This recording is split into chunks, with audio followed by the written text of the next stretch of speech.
We are live under the lights at Bright Field for tonight's Friday night matchup between the Seton Catholic Sentinels and your Mingus Union Marauders. I'm Phil Catafo alongside Nick Itzinko. Nick, I'm already nervous because we're back at home. It's been a long road game. We're finally off the road and back home here at Bright Field. Sure has. 3 stiff competition teams we played all the way on the road. It's beautiful to be back up here in Cottonwood.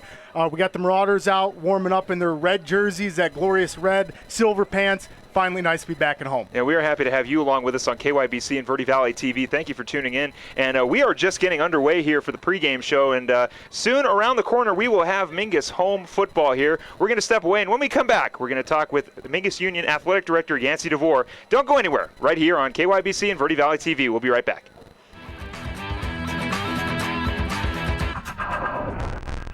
People often refer to Larry Green Chevrolet as the people place. Keeping that reputation is a priority in the community and with every customer that comes through the door. Larry Green Chevrolet, we're better and we'll prove it. If you're in the market for a new or pre-owned car, truck, van, or SUV, you'll find our selection extensive and the sales team professional and courteous.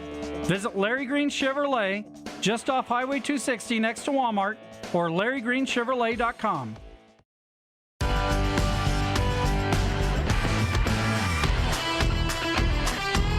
I decided I wanted to get my associate's degree in fire science from Yavapai College. My drive just got me to the top and out of my class, into the Forest Service, and to where I am today as a fire science coordinator. The best thing that I can say is if it's something that you want, don't let anything scare you away from that.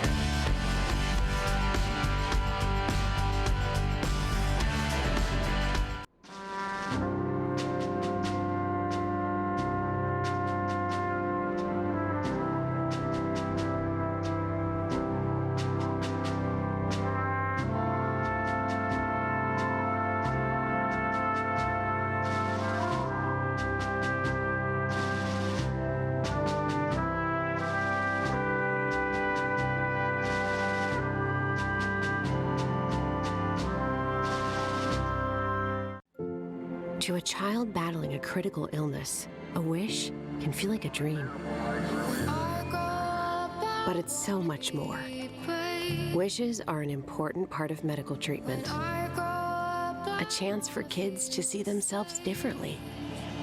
Wishes can give kids the strength to fight, to get better, to grow up. Where there's a wish, there's a way.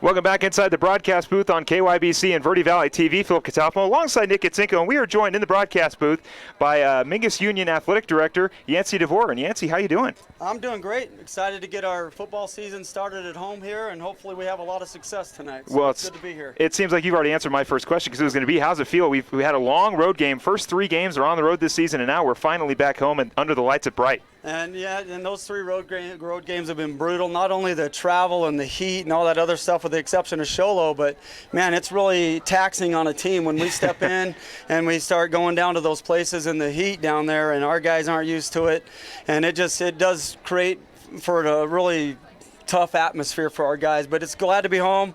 Hey, their energy's up, our coaches are ready, and we got a lot of energy going on out there tonight, so we're excited. Stiff competition the first 3 weeks, definitely stiff competition. And Yancey, I got to bring up the community support. Mingus football always brings in a huge community support. What do you have to say to those parents and those businesses who, season after season, this is always the best time of year? You know what? This is the best job in the world, because I get to see that community support up front, from the Taylor Waste all the way down. If you look down on those red dots all the way down there, across the board, we just have a community that will come out here, support our programs, and support this school. And you know what? Schools make communities better. And that's what we're here for. Goodness said it any better. Yeah, and the community support has definitely been very apparent here. I'm obviously new to the area of Cottonwood, and just seeing the community support of this team has been absolutely incredible. For somebody like me who is looking more as like an outsider, just kind of coming back into the frame here. Yeah. No. Again, we accept people. This is a great community. We're glad you're here, bringing a little different spin and angle to our football program here, and it's great to have you guys on board with us too. Nick, the old Mingus alum right here. So you got a good guy in your corner. Yeah. That's right.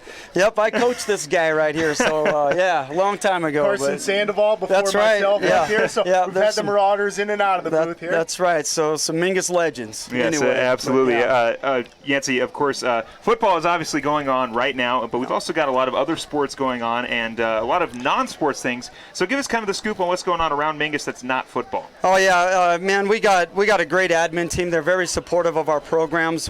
This fall, our national or not, our state championship theater group, they're going to be rolling out Shakespeare in Love. You guys got to be looking out for that. And man, our athletic programs in general, the numbers have been up. Man, we got 35 kids out on that cross country team, 45 out on the swim team, 50 kids showed up for tryouts for volleyball. And we also have some great things going on our campus that's non-athletic related, and we're getting community in the doors of our schools, and it's just a fantastic thing. When we can get community into our school, it's a great thing. It's good for them, it's good for us. So again, the community, and also sounds like a lot of kids really want to get out there and play some sports. Absolutely, yeah. And I'm extremely excited about that because sports is a life changer for a lot of kids. So. Yeah, I couldn't agree more. Yancey, just real quick, just for fun, give us your prediction for tonight. You want to score? Yeah, let's go score. All right, we're gonna go 21-14 Mingus. 21-14. Couldn't have said it any better myself. We'll be right back on KYBC and Verde Valley TV. Yancey, thank you very much for joining us. Don't go anywhere. Thanks a lot, guys.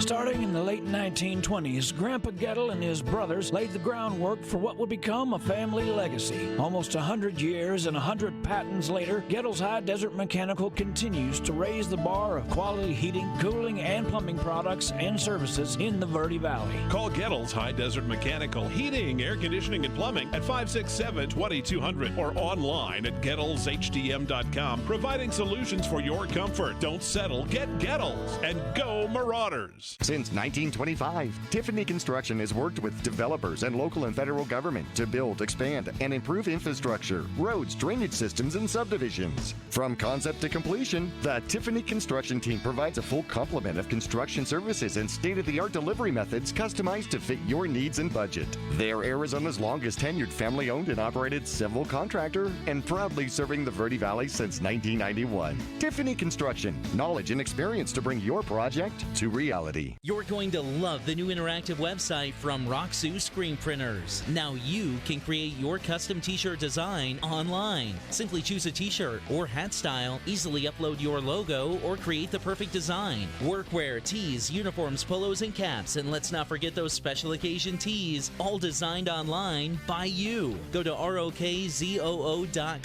Roxu Screen Printing in Cottonwood, where clothing comes to rock. 24/7 at the all-new Roxu.com.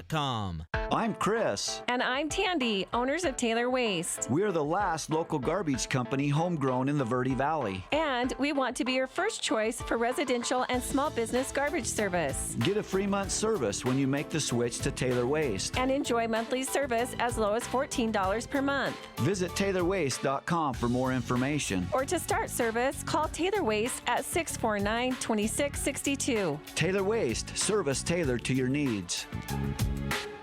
People always ask us, what makes us different from other car dealers? Being different is a simple idea. We believe that everyone deserves to drive a nicer, newer car. That belief drives the entire team at Oxendale Chrysler Jeep Dodge Ram to try harder and work smarter. We're dedicated to helping you find or fix the perfect car for your life and budget. Whatever it is keeping you from driving the car you want, we'll guarantee to do our best to help you. We're Oxendale Chrysler Dodge Jeep Ram, and we are a dealer for you. Visit our showroom in Cottonwood or see all the deals at mattsays.yes.com.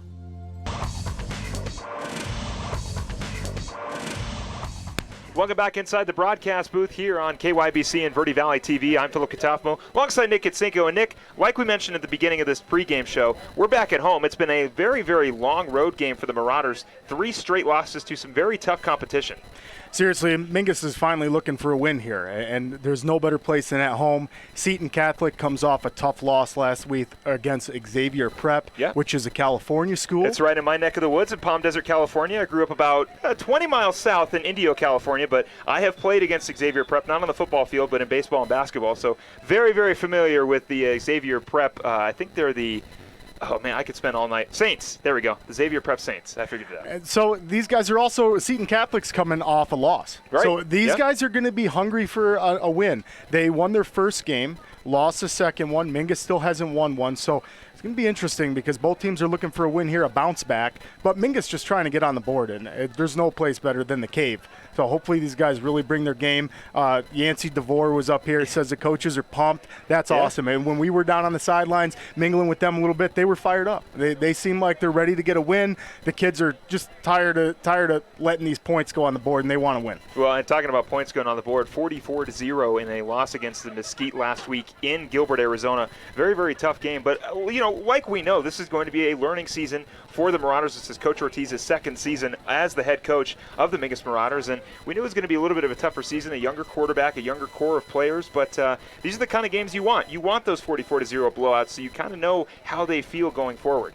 And the Marauders have been playing against great quarterbacks. Right. These have been supreme quarterbacks they've been up against. Trey Buck. These guys are just really Ty Thompson last week. Ty Thompson, the junior. He was just a junior. These guys are, and they have big stature. They were throwing darts at these games. A Sholo. It was very stiff competition for Mingus, which, like we talked about in the pregame last week, is just going to benefit the Marauders when we get to region play, because these are extremely tough teams we're playing against. So hopefully that gets us ready. And like you said, you got to have these losses so you can build and learn from that. All these young guys have been watching film all week, and Coach Ortiz has got to be working on all these errors and mistakes that may have come about during these last few games. And I'd like to see him put the run game and the pass game together. We've kind of seen it in spurts. We've seen great sequences where it's passing, and then we've seen Drew Meyer single-handedly taking that football downfield. So I'd like to see Mingus put it all together, and I'm sure one of these weeks we will. Hopefully it's tonight. Yeah, well, hopefully it is tonight. Ty Thompson, we talked about him last week. He had over 300 yards passing, 5 touchdowns through the air. Of course, protecting the pass is going to be a very important kind of key to the game against Seton Catholic, because they've got a pretty good quarterback themselves. Yeah, and Marauders got to get some pressure on the quarterback. Got to get some pressure. We saw Big Clay Griffin in there a few times over the past couple games. He's going to have to lead that defensive line in there and just cause some chaos in the backfield. Get these guys scrambling around a little bit. Joey Lalicata is going to be the quarterback tonight for Seton Catholic. Mingus is going to have to contain him. He's got some rushing stats as well. So another quarterback who can drop back, throw a pass, and or run the ball. Always dangerous. So Mingus is going to have to contain again. I don't know how the competition is going to compare to like a Ty Thompson or a Trey Buck. Or even Keegan Clark or Sholo. Those Another guys were just phenomenal. Yeah. Just phenomenal quarterbacks. So we'll see how the Marauders fare. Well, and you brought it up. You talked about Drew Meyer. Drew Meyer has had 2 straight very, very solid games, and it's nice to see that he's become a very reliable back in the backfield. And we're kind of seeing him start to come into form a little bit more as the season begins. He's getting 30, 40 carries, and he's averaging just over 4 yards a carry. He's carrying defenders with him each time. When we watch these replays, he's always got 2 or 3 defenders on him, and he's falling forward to get yardage. Brutal yards to get as a running back, but Drew Meyer's getting it done. His rushing stats don't reflect the game scores. They don't seem like they're blowouts. The Mingus offense is putting rushing yards up, so maybe combine that rushing game with the passing game. Just need to get a few more points on the board. Last week we didn't get any, even though Drew Meyer had some great rushing. So let's see some points go on the board tonight. Well, the last time you and I were here, we were for a scrimmage. The first scrimmage wasn't even televised. It was just a dry run for us and also a dry run for the Mingus Marauders in a scrimmage game. And it's nice to be back at home, finally off of the road, and get an opportunity to score some touchdowns here at Bright Field. Yeah, those guys were pumped during the scrimmage. Now, that was a smaller school out of Surprise that came up to play against us, Paradise Honors, which is my neck of the woods. So a couple schools from our neck of the woods, but that was a smaller school. Mingus definitely dominated that scrimmage, and we were definitely we didn't see stiff competition yet in the future, and we got an awakening that first game, and here we are, 0-3, back at home. Got to get a win here. Yeah, and you touched upon it a little bit earlier, but just kind of what can the Mingus Marauders improve on from last game? It's got to be combining the rushing game and the passing game. It's got to be putting it together. We didn't see too much of Peter Calandra last week. I'd like to see more of him. We saw Nair catch a few passes. He was great. Like to see Drew Meyer keep it up on the rushing game. Jace Briseño, he had a couple rushing touchdowns. He's been great on the ground, finishing the drives. Yes. Drew Meyer's getting all the yardage down the field. Briseño's punching it right in the end zone. So we got to have all that come together to have a complete game to get a win here.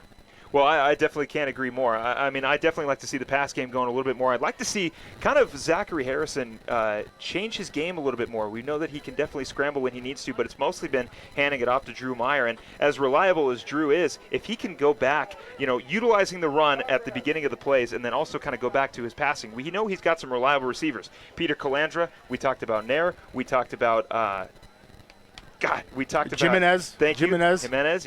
Yes, we talked about a whole bunch of guys that apparently I completely blanking on names. But like I said, it's a little nervous here. We're back at home. It's our first home game. It feels like new territory, but we're comfortable. We're comfortable here in Cottonwood. Speaking of new territory, that's Zach Harrison, and I like the gambling that he's doing. He's taking chances. We've seen some interceptions, a pick six, unfortunately for Sholo, but Zach Harrison's taking chances. You have to do that. As a young quarterback, these guys are all young. You have to take chances down the field. Real nice to see that. I don't care if you're going to throw a couple interceptions. You might fumble the ball in the first few games, but by region play, put those puzzle pieces together, you got a solid game.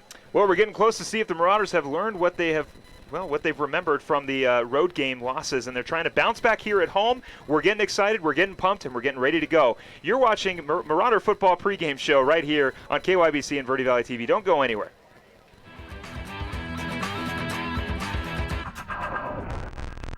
The Suzy Q Market is the most convenient stop for road trips with 1,500 beverage selections and plenty of snacks. And save on Conoco fuel with your Kickback Rewards card. The Suzy Q drive-thru window is the most convenient way to stop for those essentials on the way home. Road trips start here with something for everyone. At Suzy Q. Shop local first, always. Go Marauders! Two things we can count on every year. A new set of tax rules and great weather here in northern Arizona. Jackson Hewitt Tax Service, locally owned and operated by Lewis Rice since 1997, is here for you all year long. Your neighborhood Jackson Hewitt Tax Office will help you in all of your taxing situations. Electronic filing is always free with your tax preparation at Jackson Hewitt Tax Service. Get more in return. Call 1-800-234-1040 for an office near you. Hi, my name is Crazy Tony. The reason I'm here today is to let you know what Poquito Loco is all about. Unlike the rest of the Mexican food restaurants in the area, our main focus is tacos. From street tacos to cheap tacos and everything in between. So come on down to Poquito Loco for some crazy good tacos, the newest place in Old Town. And also we are honored to offer 10% of our profits to the Old Town Mission to help less fortunate. Have a great day and be safe. All Price Insurance on Main Street in Cottonwood is your local insurance provider for personal and commercial insurance. Call and compare 23 insurance companies for home, health, auto, RV, motorcycle, boat, or ATV. Specialty insurance and insurance bonds are no problem at All Price Insurance. Call or visit All Price Insurance today.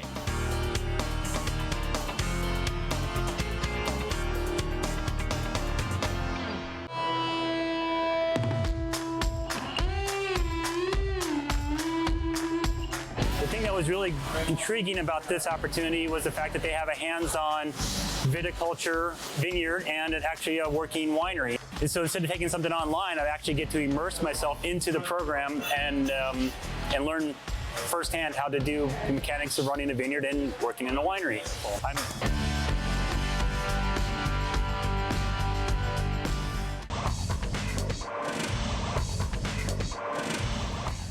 Welcome inside the broadcast booth here on KYBC and Verde Valley TV. Philip Katafimo alongside Nick Yatsenko. Happy to have you along with us. We are getting ready for our first home game of the season for the Mingus Marauders. It's been a very, very long road trip, as we've discussed, and has been a very tough road trip for the Mingus Marauders, starting out the season 0-3, looking to bounce back, and what a perfect time to do it right here at home. And Yancey DeVore said it best. Coaches are fired up, players are fired up, everyone's back in the cave here. This is where we want to get our first win. We got to get it tonight, get some momentum for the rest of the season going into region play, but it's gonna come by tough. Seton Catholic is an extremely tough team. We've played them a few times in the past. Last year we lost 36-26, fairly close game. A couple seasons ago, we've made a trip down there to Phoenix, Seton Catholic's home school for playoff game, and they rocked us. They rocked us in the playoffs, knocked us out in the first round.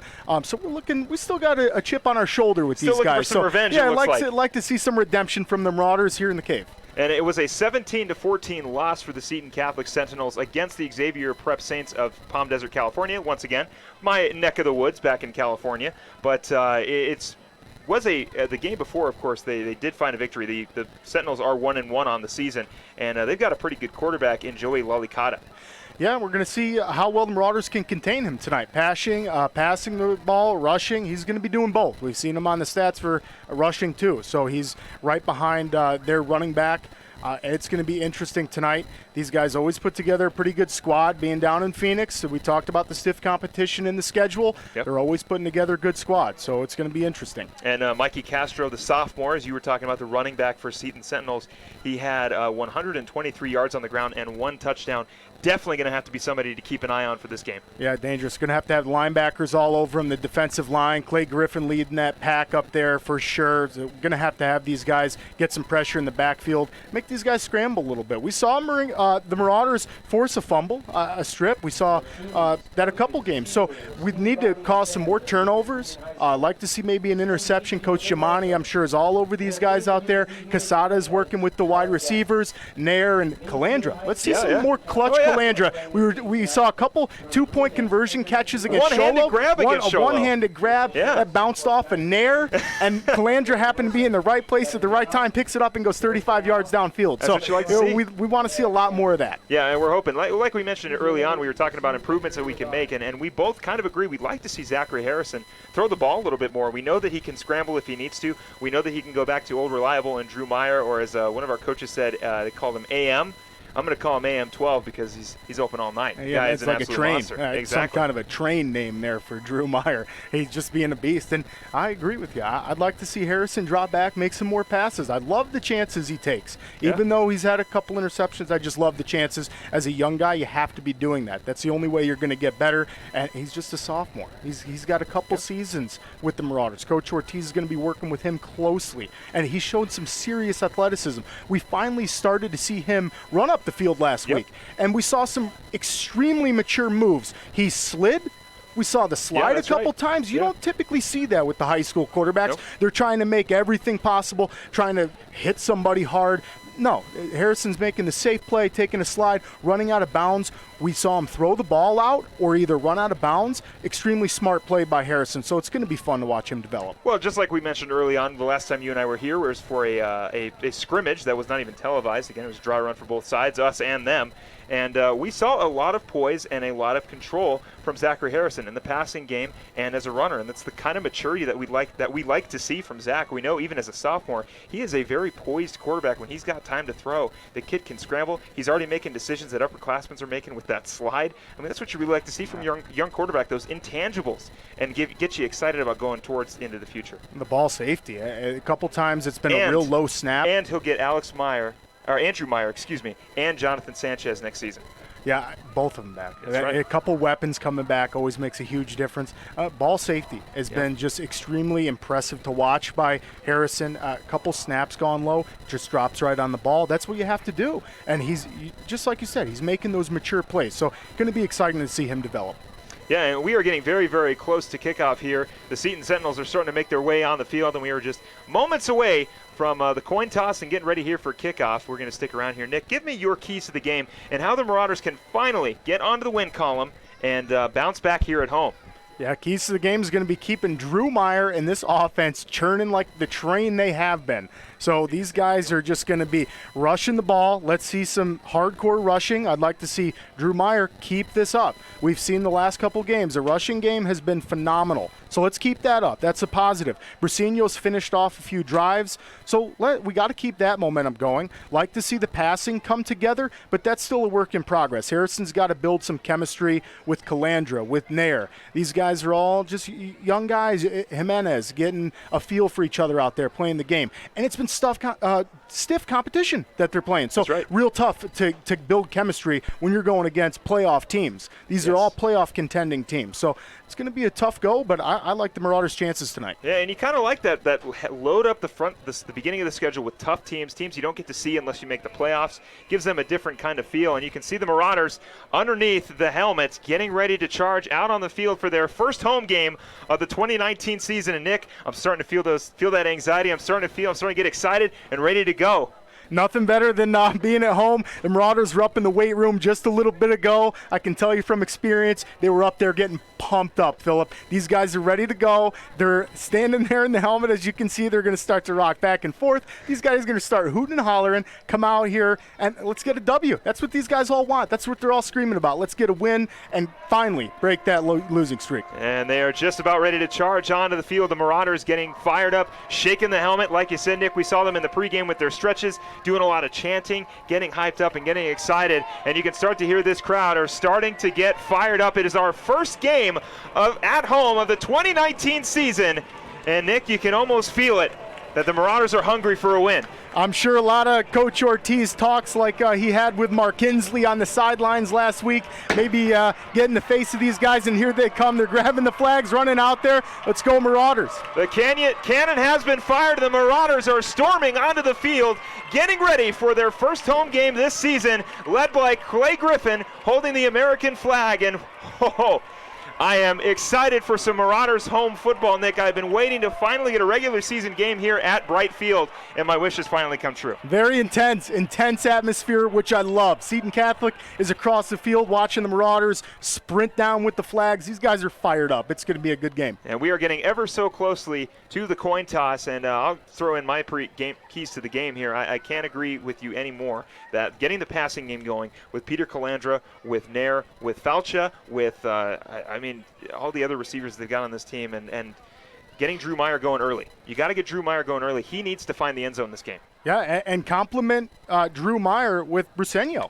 He's had some phenomenal finishes on the drives. Briseño's taken two plays for touchdowns over 10 yards. That's how you finish a drive right there. I'd like to see Drew Meyer finish off what he typically starts, which is just an outstanding rushing game down the field.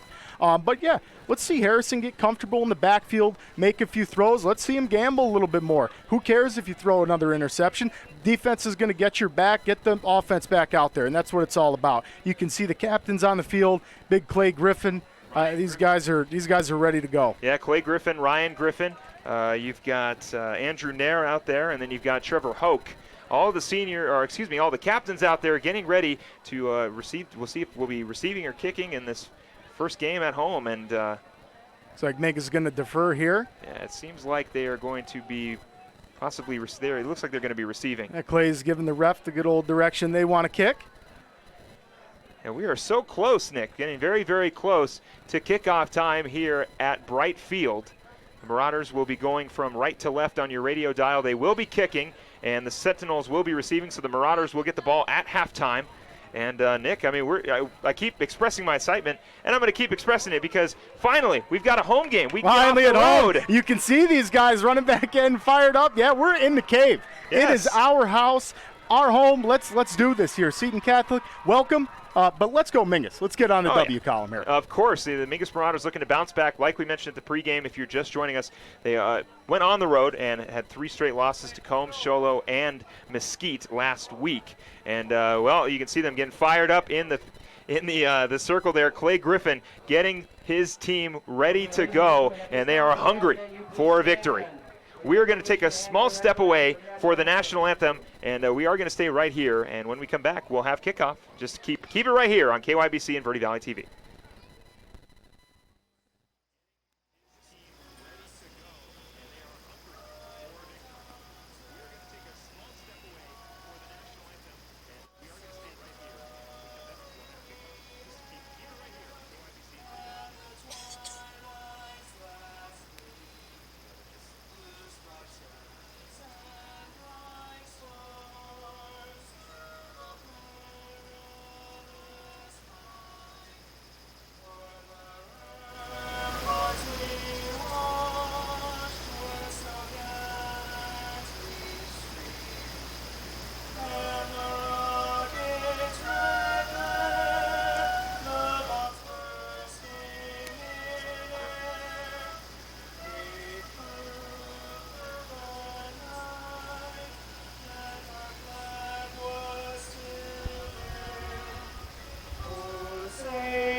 and a beautiful rendition of our national anthem from some Mingus Marauder High School students. And, well, Nick, now it's time.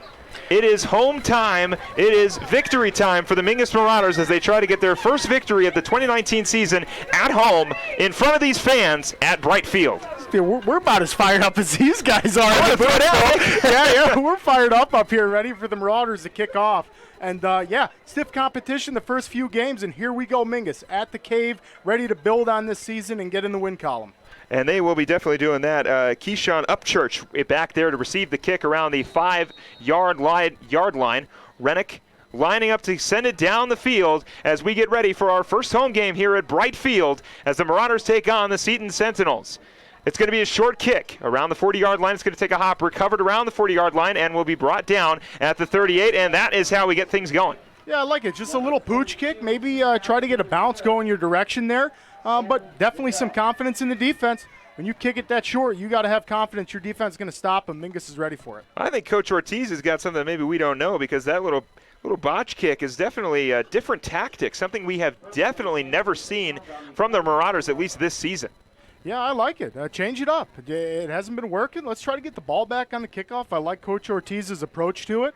We'll see. Defense is fired up, and I like it. Let's get on defense first, get the ball in the second half. It's going to be a good game. So the ball will actually start on the 44-yard line. The Sentinels going from left to right on your radio dial. The Marauders back on defense. And we've already got a flag on the field, Nick. That's early for laundry, but we didn't even start yet, and we got a flag. So it looks like we have a flag on the Sentinels. Maybe illegal formation, possibly. Yeah, did that or too many men maybe. We just got one running off the field. I think it may have been. It is definitely a too many men on the field penalty for the Sentinels. So they'll go back. They'll go back about 5 yards, 1st and 15 on now the 38-yard line. Shotgun formation now for Lalikata.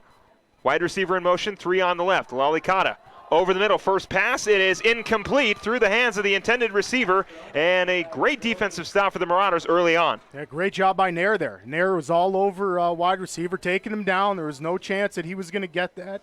Nair was bringing him to the ground. So as soon as he touched the ball, just a smart defensive play. So a great defensive play right there by the Marauders, and now it'll be 2nd and 15 on the 44-yard line, no, that's the 38-yard line. These guys are all looking for the play from Coach on the sidelines here. Lalikata under center now. Flips it to his receiver. Back tackled in the backfield for a loss. How about the defensive stop for the Marauders? Yeah, beautiful pressure there, and that's what you got to do if you're the Marauders defense. Get pressure in that backfield. Nice job, Mingus, so far. Benjamin Wilson on the stop there with the tackle in the backfield. So now it is 3rd and 15. No gain of yards for the Seton Sentinels on the what would you call that? The flip to the wide receiver in motion. Yeah, trying to get outside. And Wilson just did a good job of cutting them off, getting through the backfield and not letting them get to the outside. That's what the Marauders are going to have to do to contain the Sentinels here. Lalikata now under center again in the I formation. One wide receiver on the right, one on the left. Going now in motion, 2 wide receivers now on the right.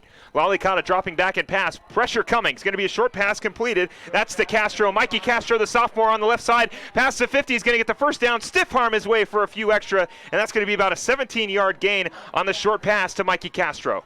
Yeah, and that was just impressive by Lalikata. He got tackled in the backfield. It was good pressure by the defensive line, but he was able to get that one to Castro. You see it here on your screen. And for those of you listening, Castro just did a great job of catching the ball, making a move, getting upfield. Ooh, and you see the big stiff arm there at the end of the play. That's it's going to be dangerous. That's the play they're going to go to, I'm sure, most of the night if they're not going to hand it off to Castro. So Marauders have got to keep an eye on that. Well, how about that pressure from Clay Griffin on the right side to get to the quarterback and force that short pass? Unfortunately, Castro found himself a hole on the outside and was able to break it free for first down. So 1st and 10 now on the 30-yard line for the Sentinels. In the I formation once again, Castro in the backfield. Lalikata hands it off to his running back on the right side. Castro going past the 30, past the 35 down to the 20, and past the 15, and it's going to be another decent gain for Mikey Castro, this time on the right side. Yeah, more Castro, and I'm sure we're going to see him a lot. Marauders already know that. Just going to have to get these guys Wilson and Griffin in the backfield and try to stop that like they did on the first series. So let's see here. They might be throwing a flag. I wasn't sure what that was there. So the referees, one of the referees does have a flag in his hand that had been ready. It is still going to be a 5-yard gain for Mikey Castro on the run on the right side. So now it's 2nd and 5, and is a sideline warning on the Marauders. And you got to stop these big plays right off the bat. Right. You can't be letting them get the 13, 14-yard plays, especially the first 2 plays. Marauders kept them for a loss. So gotta nip this in the bud and make these guys really earn the yardage. So Lalicata will go once again under center. This time lone in the backfield is just his one running back, number 42. That is Sam Zadel. Lalicata is going to hand it off on the left side. Marauders read it perfectly and get a huge stop back at the line of scrimmage. Yeah, just an awesome job by the Marauders defense there. Sentinel's trying to get outside, and boy, he was just dropped. That was an awesome hit. It was a handoff to Keyshawn Upchurch on the left-hand side, and then the Marauders just doing a great job of swarming the running back, or excuse me, the wide receiver in motion coming in for the handoff, and now it is 2nd and 8. Upchurch is feeling that one. That was a big hit. That was a pile driver there. So and Marauders got to keep that up, make these guys earn those yards. Lalicata under center now. Running back again in motion. Lalicata's going to hand it off. Big man up the middle is Zadel, and he is going to get a small gain of about 4 yards in the handoff from Lalicata to Zadel, and now it is 3rd and 3. Yeah, and Zadel's a beast. I mean, that's a big fella out there. You can see it on your screen. For those of you at home, he's much bigger than the other skill guys out there. So Marauders do a good job of containing him and bring him down there. Not too big of a gain. Zadel is listed on Max Preps as 6'1", 190, the big senior. Fullback / running back, I guess, doing a little bit of Kyle Juszczyk, running back or fullback for the 49ers, a guy that's used a lot. Very versatile. Yeah.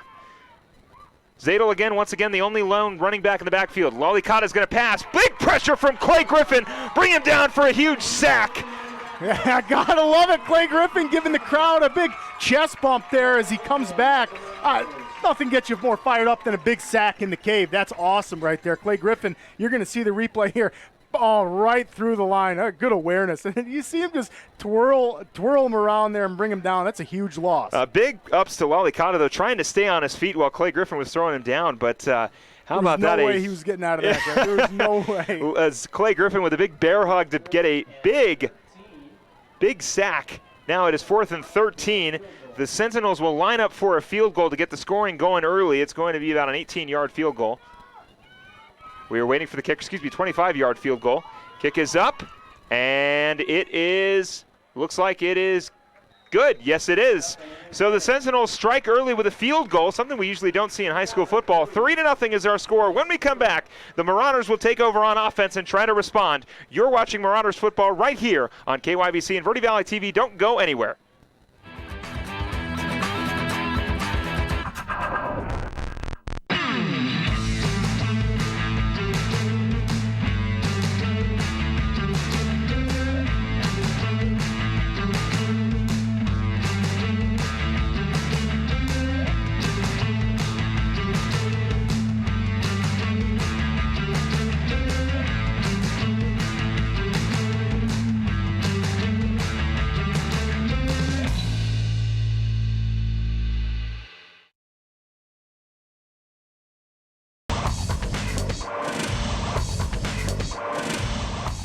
Welcome back to Bright Field. The Sentinels are taking a 3-0 lead on the Mingus Marauders after a field goal. But how about a big sack by Clay Griffin in the backfield to slow down the momentum for the Seton Sentinels? And early on already, we're seeing Mikey Castro be a problem.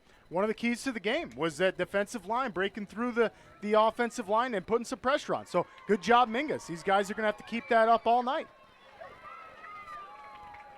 So it looks like it is going to be a good return for the Marauders around the 35-yard line. And this will get our first glimpses of Zachary Harrison tonight at home as the starting quarterback for the Marauders at the varsity level. Yeah, I'd like to see some confidence rolling into this week. I know a lot of mistakes have been made, but it doesn't matter. At this point, you're losing to really good teams. Yep. So these guys have just got to pick up where they left off, and Harrison's got to keep progressing. So Harrison going back to the line in the shotgun formation. Drew Meyer right next to him. Two wide receivers on the left, one on the right. Looks like Nair, Falcha, and Calandra. Shotgun formation, Harrison takes the snap. He's going to Hand it off to Meyer up the middle. Meyer is going to go for a small gain. Did he drop the ball? And no, it's going to be the Marauders' ball. They're going to say that it looks like they're giving it Seton Catholic. It is Seton Catholic. It's Sentinel's ball. A fumble lost by Drew Meyer early on. Wow, and didn't even notice that football went down. It looked like he might have just hit the ground. Here you see the replay, and for those of you at home, handoff from Harrison. Ooh, boy, he was real close to being on the ground, but nonetheless, Sentinels come up with it. Mingus defense going to have to get this one right back. You can't let that get to you. No. Defense was ready to get back out there. Let's get the ball back. Yeah, you can see right there the delayed handoff to Meyer, and he just dropped it. Like Nick said, last second just fell right out of his hands, and he'll look to bounce back on their next offensive possession, but looks like we have a timeout on the field. And they're going to take a timeout. Well, Nick, we're going to take one as well. When we come back, the Marauders still on defense, looking to bounce back after the fumble loss. The score 3-0 with 8 minutes and 10 seconds to go in the first quarter. When we come back, more football to come right here on KYBC and Verde Valley TV. Don't go anywhere.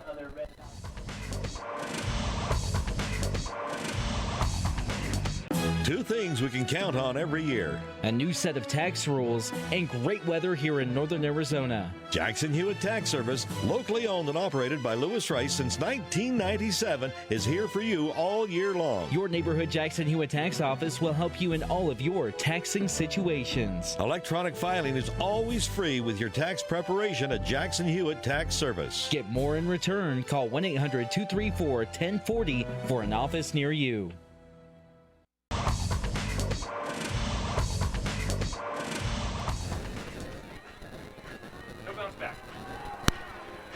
Licata right over the middle. It is complete around the 20-yard line. Thank you for coming back with us right here on KYBC and Verde Valley TV. The score 3-0, 8 minutes and 5 seconds to go. As we were coming back, I was talking to Drew Meyer's dad. He walked up and asked me what happened on that last play, and I unfortunately had to give him the bad news. But Drew Meyer, great football player, will bounce back. Maybe we'll see first run for Drew Meyer when the Marauders get the ball back for a touchdown. Love to see that. Absolutely. You just got to shake that one off. No big deal. Drew Meyer, we haven't seen that kind of mistake from him. You got to make those mistakes. So we just saw a huge pass play, and it looks like there was a personal foul on the play on that one. So Marauders getting a little too antsy trying to bring Lalicata down in the backfield, and it's going to be a huge first down for Seton Catholic.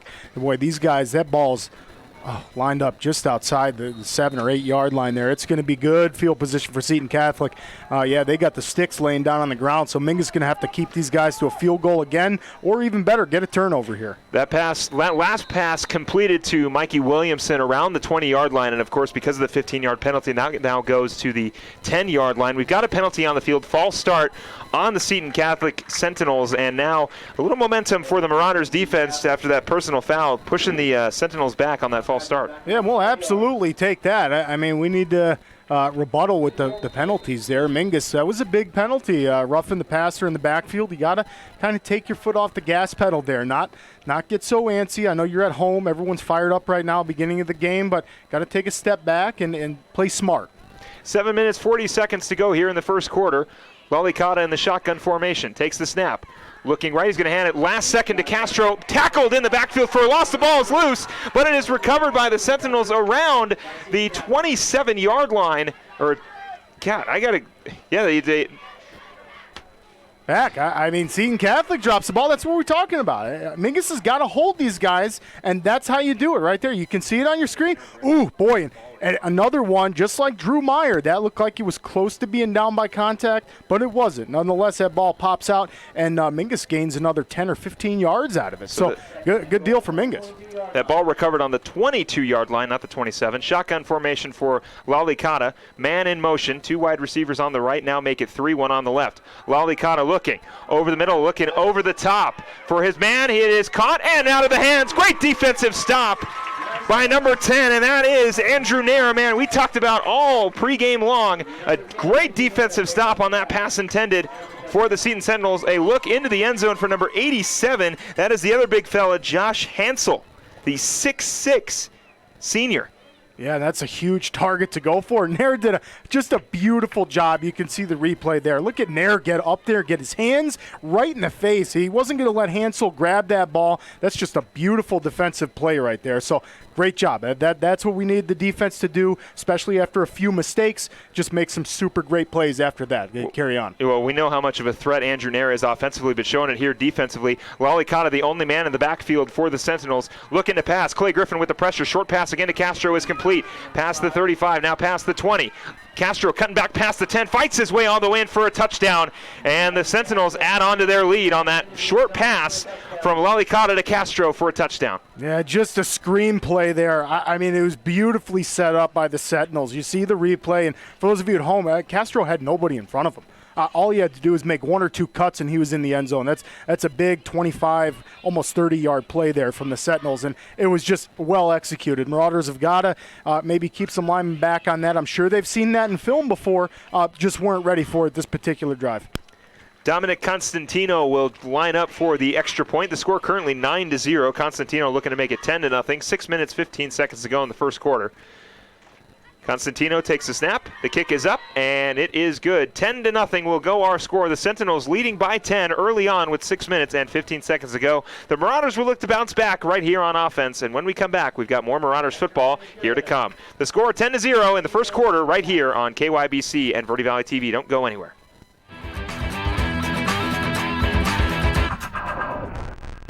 Starting in the late 1920s, Grandpa Gettle and his brothers laid the groundwork for what would become a family legacy. Almost 100 years and 100 patents later, Gettle's High Desert Mechanical continues to raise the bar of quality heating, cooling, and plumbing products and services in the Verde Valley. Call Gettle's High Desert Mechanical Heating, Air Conditioning, and Plumbing at 567-2200 or online at Gettle'sHDM.com, providing solutions for your comfort. Don't settle, get Gettle's, and go Marauders. Welcome back here on KYBC and Verde Valley TV. Constantino sends that one down the field. Is going to be recovered by Andrew Nair around the 10-yard line. Nair taking it past the 30, and he will get stopped at the 30-yard line. Yeah, nice job, Nair. Just getting straight upfield there and heading straight into one of the Sentinels and falling forward for a few yards. So good job showing a little bit of toughness out there from there. Marauders looking to bounce back here on offense. Their last drive unfortunately resulted in a fumble from their running back, Drew Meyer, and he'll look to bounce back here. We talked about Drew Meyer all game long. This is where he's going to bounce back and break off a few big runs. Yeah, we're going to be talking about him all game long. I'm sure the rest of these games, that was an easy mistake. Marauders didn't even get a fair shake at offense, so Harrison and these guys just got to get that one out of the memory. There's no reason to think back on that fumble. Drew Meyer's not going to be doing that much. It was a simple mistake. Marauders got to capitalize now. Shotgun formation for Harrison. He's going to hand it off to Drew Meyer. Meyer up the middle. This time he's going to fall for a small gain, about 2 yards. So getting the offense going early. 2nd and 8 now on the, looks like the 32-yard line. Yeah, and just more brutal, tough yards from Drew Meyer there, taking a few defenders with him. Just plowed right into the line of scrimmage. Took a couple of those big fellas from Seton Catholic down with him. So Marauders get a couple yards on first down. Shotgun formation now for Harrison. Meyer in the backfield. 2 wide receivers on the right, 2 on the left. Harrison, short pass. It's going to be completed. That one's to Nair. His first pass is completed, and it's going to be a 6-yard gain. And how about the Marauders pushing the ball up? Make that a 4-yard gain, but a nice pass nonetheless. Yeah, I love the quick pass out to Nair. Harrison rocketed that ball over to him, and Nair did the right thing. Just get upfield and get some yardage. You got to think Zachary Harrison feeling a lot more comfortable back at home here at Bright Field. Yeah, totally. And now he's got a little bit of chemistry. You can see it there. They took one step during that play, looked at each other, and they connected. So that's good to see. I'd like to see a lot more of that. Harrison in the shotgun formation, 2 wide receivers left, 2 wide receivers right. Harrison, option flipped over to Meyer. Meyer's going to get the first down and a lot more, fighting his way for a first down and a couple yards after that. How about Drew Meyer? All too familiar. This is the Marauders' bread and butter, and typically is with that rushing game. Drew Meyer just doing a wonderful job of getting upfield, and Harrison's getting really comfortable with that little flip pitch there. Real comfortable. Yeah, just that little option flip to Drew Meyer on the right side. It's going to be enough for the first down and a couple yards after that on the 42-yard line. 1st and 10, 4 minutes and 40 seconds to go here in the first quarter. Harrison takes the snap, looking left, completed. That time it is going to be completed. A 5-yard gain is a beautiful pass to Freddie Jimenez. Yeah, Jimenez, just a great job getting the ball and getting upfield, and I love it. Let's see some more chemistry and get these guys going. Harrison looks real comfortable right now. 6-yard pass completed to Freddie Jimenez, now on the 48-yard line for the Mingus Marauders. 4 minutes, 15 seconds to go here in the first quarter. Second and not too much. Shotgun formation for Harrison. 2 wide receivers on the right, 2 on the left. Man in the backfield, it's going to be Meyer. Harrison's going to take the run, runs right into a defender for a loss. Yeah, just a great job by the Mingus defense. These guys got to keep it, or the offense there. It's going to be brutal yards to come by. Harrison's got to get these guys under control and make some good pass plays. Let's go back to the passing game. Harrison's real comfortable back there. You can see the replay on your screen. And for those of you at home, he had nowhere to go, so he's going to tuck the ball, which is a safe play, get a couple yards upfield, and that's the smart thing to do. Just mature and poised from the quarterback, Harrison. Shotgun formation now for Harrison. Meyer in the backfield, 2 on the left, 2 on the right as the wide receivers. Harrison, short pass again, incomplete to Andrew Nair. It was a good look, but unfortunately goes right through the hands of Andrew Nair. It's going to be incomplete, and now we have got 4th and 3rd. So it looks like, I'm not sure if the Marauders are going to go for it yet. Harrison is still on the field. That one incomplete to Nair. You might as well go for it. Nope, Rennick is going to come out. He's going to punt it away. Yeah, and that's just going to be the safe play to play the field position game here. I mean, move these guys down the field, make them earn it. I think the defense is going to hold their own here. We've given Seton Catholic some good field position, so let's pin them back. I like the idea, and kudos to Nair hanging in there. He tried to bring that ball in, but that was a big hit there. Rennick awaits the snap. He is going to send it away. He's going to send it way downfield to nobody around the 10-yard line. It's going to take a couple hops. Marauders trying to get it down by the 5, and unfortunately it will go into the end zone. So the Sentinels will take it over after the 4 and out by the Marauders. And, well, now the defense is going to have to try to shut down the offense of the Sentinels. Their last drive resulted in a touchdown on a short pass to Mikey Castro, and Castro showing off the speed early. Yeah, he sure did on that beautiful screenplay that they ran. But Seton Catholic up 10-0. It's not too big of a deal. This was real early in the game. Both the scores were from extremely short fields. Seton Catholic only had to go 35, 40 yards both those times. So Mingus have got to win the field position game, and here they are out there. This is a 80-yard field now for Seton Catholic. Now I'd like to see the defense get some pressure and get Mingus offense with some good field position. Lalicata's got 2 running backs next to him, 1 wide receiver on each end. He's going to hand it off. Castro's going to get shut down right at the line and brought back for a few yards. Another loss, this time thanks to Clay Griffin. Yeah, boy, Castro's just really fighting for yards out there, trying to shed Marauders off. You see the play here getting repeat again. Wow, Castro just... That's a great job. How about Clay Griffin, though? Yeah, the big guy showing some speed, bringing him down. You're not going to scramble out of this pile. So a 3-yard loss for the Sentinels, 2nd and 13 now. Want to quickly thank some of our sponsors for the 2019 season: Home Furnishings Direct, Larry Green Collision, Graham's Integrity Auto Sales, and our scoreboard sponsor, Cottonwood Parks and Rec. Lalicata in the shotgun now, under center. He's going to go short pass again to Castro. Castro's going to get it on the left side, past the 20, now past the 30. Spins around, breaks free, and goes around. He gets tackled by the 37-yard line. Another big gain for Mikey Castro. Yeah, and we're going to see a lot of that all night. We already have. Castro's real fast. They're going to get him the ball as much as they can. Mingus just going to have to do a good job of containing him, but it's a long field to go. Seton Catholic just got a first down, but nonetheless, he was barely past that first down marker. So Mingus got to keep these guys working hard. 1st and 10 now on the 36-yard line after that gain from Castro. Lalicata under center, running back in the backfield. Snap dropped, but LaCastro able to come up with it. Looking on the right side, it is incomplete. Yeah, just good pressure out there. Lalicata just scrambling towards the outside, and that was a smart play, just kind of throwing the ball down away from any kind of defenders. Just a smart play by the quarterback, and that's what we need Mingus to do, is get some pressure in on defense and make these guys scramble, make some mistakes. That pass was intended for the 6'6 senior Josh Hansel, and it just goes right by his knees. He's unable to make the catch, and another good stop by the Marauders, but unfortunately it had to result, well, I mean, I guess unfortunately against Mikey Castro's run, but disregard that. Anyway, 2 minutes and 9 seconds to go here in the first quarter, 2nd and 10. Lalicata looking over the middle again. It is incomplete. Yeah, great job. I think maybe one of our linemen's hands got on that. I couldn't quite tell, but nonetheless, Lalicata with another incompletion, and that's what we need to see from the defense. Coach Shimani's out there, Coach Fernando coaching the linemen. He's fired up.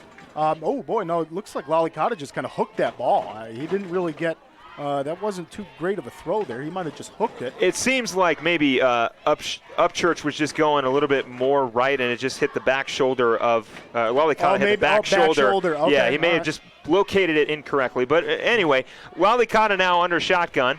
2 wide receivers on the right, 2 on the left. No one in the backfield, and we have got a timeout on the field. So they'll take a timeout. We'll take one as well. 2 minutes and 5 seconds to go in the first quarter. When we come back, more Marauder football. Don't go anywhere on KYBC and Verde Valley TV.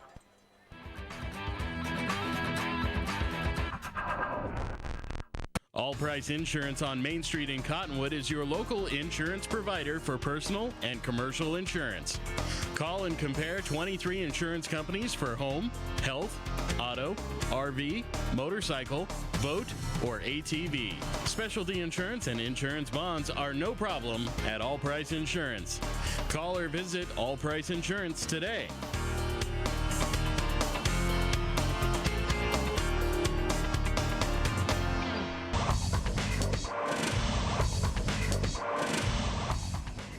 Welcome back here on KYBC and Verde Valley TV. Philip Katafmo alongside Nick Yatsenko. 2 minutes and 5 seconds to go here in the first quarter. 3rd and 10 for the Sentinels. They got a big gain from Mikey Castro, and it was a big stop by the Marauders on that incomplete pass from Lalicata to Upchurch. Lalicata under center, running back in the backfield. 2 wide receivers on the right, 1 on the left. Lalicata, man in motion, that's Castro. Lalicata rolling right, looking to pass. Marauders doing good defensive coverage, and it is going to be complete and out of bounds to Hansel. Is going to be enough for the first down. And now we've got 1st and 10.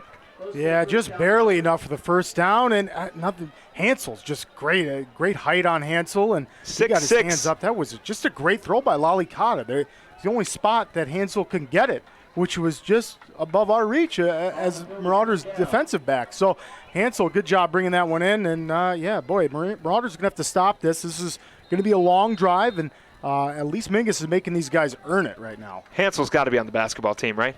He must. He must be. That was a rebound all day long. He probably puts that one in.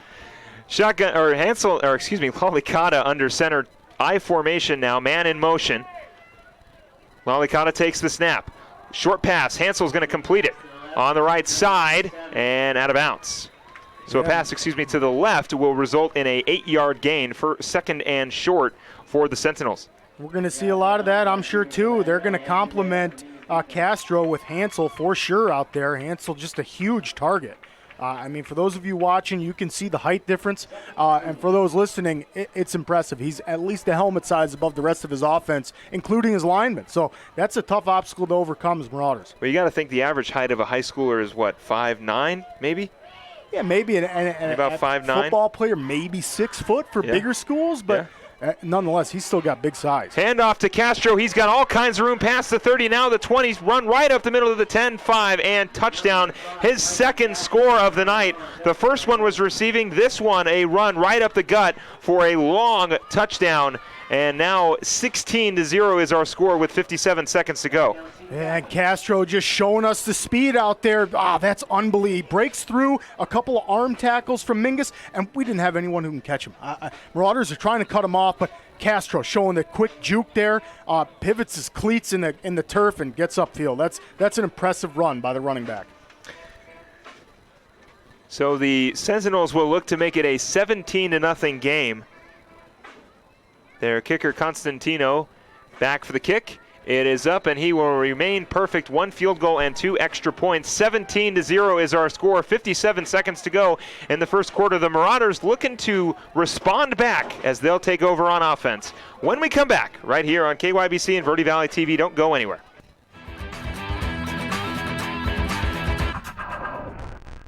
People often refer to Larry Green Chevrolet as the people place. Keeping that reputation is a priority in the community and with every customer that comes through the door. Larry Green Chevrolet, we're better and we'll prove it. If you're in the market for a new or pre-owned car, truck, van, or SUV, you'll find our selection extensive and the sales team professional and courteous. Visit Larry Green Chevrolet just off Highway 260 next to Walmart or LarryGreenChevrolet.com.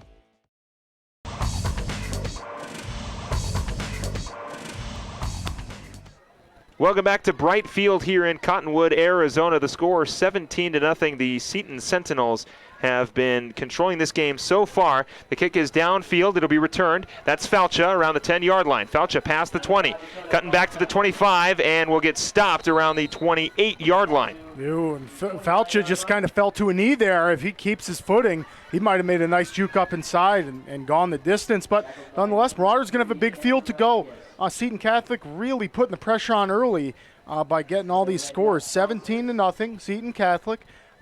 Second quarter, or first quarter, with 50 seconds left. So Marauders going to have a huge second quarter here, and it's going to start with the last 50 seconds. So 50 seconds to go here in the first quarter. 17-0, the Sentinels currently lead this game. Marauders looking to bounce back in any way, shape, or form they can here. They'd love to get a score just to kind of set the tempo, cut into this deficit a little bit. They're going to hand it off to Meyer on the right side. Meyer is going to get stuffed right at the line. Yeah, those are the tough yards again, and somehow Meyer comes out and gets a 6-yard gain out of that. We thought up in the booth maybe he just lost a yard or two. If you were watching on screen, you saw the big dog pile in the backfield, and Meyer just spits right out the side and gets 6 yards. So, and that's what we've been seeing from him. Yeah, it looked like he was going to get stuffed. He spins around 3 defenders and cuts his way back for a 6-yard gain. How about the strength of Drew Meyer fighting his way for a few extra yards now? 2nd and 4 on the 36-yard line. And got to give some credit to the big linemen pulling out there. Those guys are moving as soon as the ball is snapped.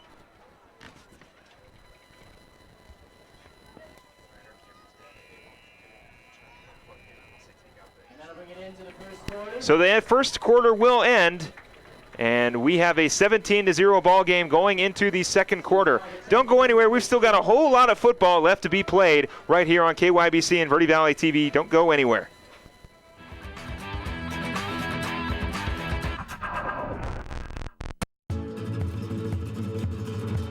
Hi, my name's Crazy Tony. The reason I'm here today is to let you know what Poquito Loco is all about. Unlike the rest of the Mexican food restaurants in that area, our main focus is tacos. From street tacos to cheap tacos and everything in between.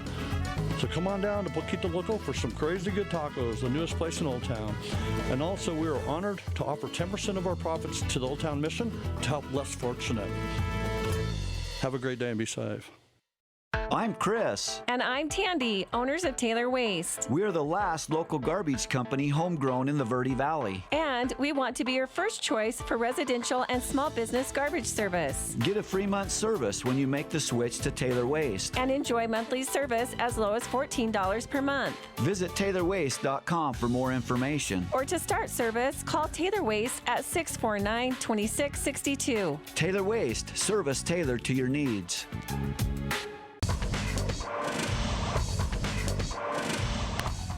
It is a 17-0 lead for the Sentinels. Harrison in the shotgun formation. Quick pass to Nair. It's going to go out of his hands. It is not a fumble, but it is an incomplete pass. Nair is down on the ground, and he will get helped up by his teammates. 17-0 is our score. 11 minutes and 54 seconds as we begin the second quarter. Philip Katafmo alongside Nick Yatsenko.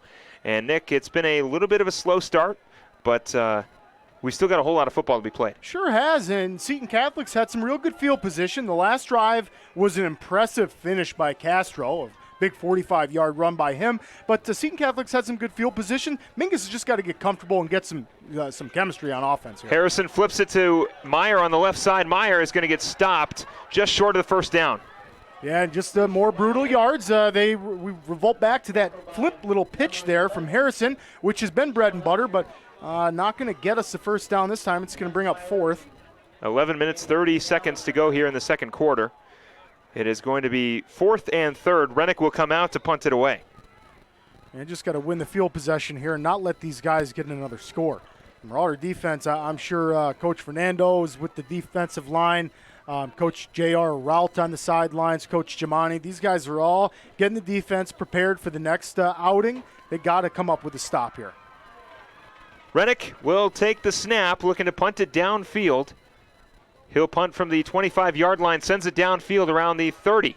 It is returned past the 30, now past the 35. Cutting back is 11 Upshawn gets it tackled around the 50-yard line. Clay Griffin brings him down. Yeah, and that's going to be a flag. Yeah, big flag. Clay Griffin, you can't wrap him up and throw him once you get out of bounds. Boy, the big guy just getting amped up out there. Well, you can see Coach Ortiz getting in his face right away, not wanting that to happen. You can see the return here by Upshaw. Did a great job getting to the outside. And then Clay Griffin just wraps him up, takes him out. I think he was just, that's adrenaline going. I don't know if there's anything malicious there, but Clay Griffin just finishes the play too far out of bounds there. Well, Upchurch on the return and the tackle by Clay Griffin out of bounds, so it'll result in a personal foul. So it'll be 1st and 10 on the 36-yard line. And it doesn't bode well for that field position game we're trying to play here. That's going to benefit Seton Catholic big time. I believe that's the 2nd personal foul on the Marauders tonight. Yeah, and these guys are amped up. As fired up as we were before this game here, we're in the cave, we're at home. These guys want to get a win in front of the home fans, in front of parents, family, friends. Everybody's here watching. So these guys are just amped up. And, hey, Clay Griffin's going to shake that one off and make that happen out in the backfield. Another sack. Yeah, we've seen it. Clay Griffin's gotten into the backfield and made some great plays. I formation now. Lalikata man in motion. Lalikata hands it off. Nope, he's going to go pass. Rolling out right, looking downfield. It's going to be short and incomplete. Yeah, and just extremely impressive quarterback play we've seen week after week here, including our own, being Harrison. Lalikata doesn't see anybody open. He makes a safe play and just kind of throws the ball at the receiver's feet. Not going to take a risk by chucking it downfield. He saw the Marauders lined up ready for him. Coach Shimani had him prepared on that play. And, just good job by the DBs. Coach Shimani out there giving these guys the hand signals, getting them ready for the next play. Lalikata, the senior, showing off the maturity there. Throwing it away for an incomplete pass. So it'll be 2nd now and 10 on the 36-yard line. Or, 33-yard line. Shotgun formation now, or I formation. Lalikata's going to roll out right. Pass completed to Upchurch. He's going to run right into the Mingus Marauders, and he's going to get stopped behind the line. Yeah, just a great job by the Marauders defense of just kind of pinching him down, not letting him get upfield. Upchurch had a good catch there, but Lalikata, another completion, no yardage. That's what the Marauders are looking for. So now it'll be 3rd and 10. No gain on that run. 17-0 is our score. 10 minutes and 33 seconds to go here in the second quarter. The Marauders wish it was 10-3. That's what we got to get to here. Well, we're 4 points away and we are 3 points over from Yancey's prediction. I believe he said 21-14. 21-14. So right now the Sentinels are up 4. Up 3. That is going to be caught by Castro in the backfield. 2 missed tackles for the Marauders. Back on his feet past the 35-30. Castro's got all kinds of room on the left side. He is going to get his 3rd touchdown of the night, and the Sentinels just add on to their lead. Yeah, boy, Castro showing off that speed. Definitely some frustration from the Marauders here. You can see it if you're watching, and for those of you at home listening, just a lot of frustration. Castro bounced off a couple Marauders, a couple chances to get him down, possibly even for a loss. And Castro bounces off and, boy, just shows off that speed and sprints to the end zone. 23-0 now our score with 10 minutes and 4 seconds to go in the second quarter. They will line up for the extra point. Their kicker, Constantino, has been perfect so far. Couple extra points and a field goal. He'll wait to take the snap looking to make it 24-0. And we've got a flag on the field. It's going to be a false start, and I believe it's going to be on the Sentinels. And that's good. We're going to have to make Sentinels earn every bit of these points that they're getting here.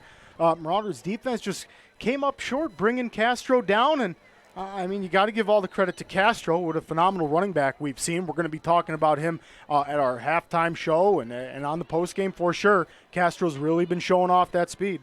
Constantino takes the snap. Kick is up, and it is good. 24-0 is our score. 10 minutes and 4 seconds to go here in the second quarter. Marauders will take over, looking to respond when we come back right here on KYBC and Verde Valley TV.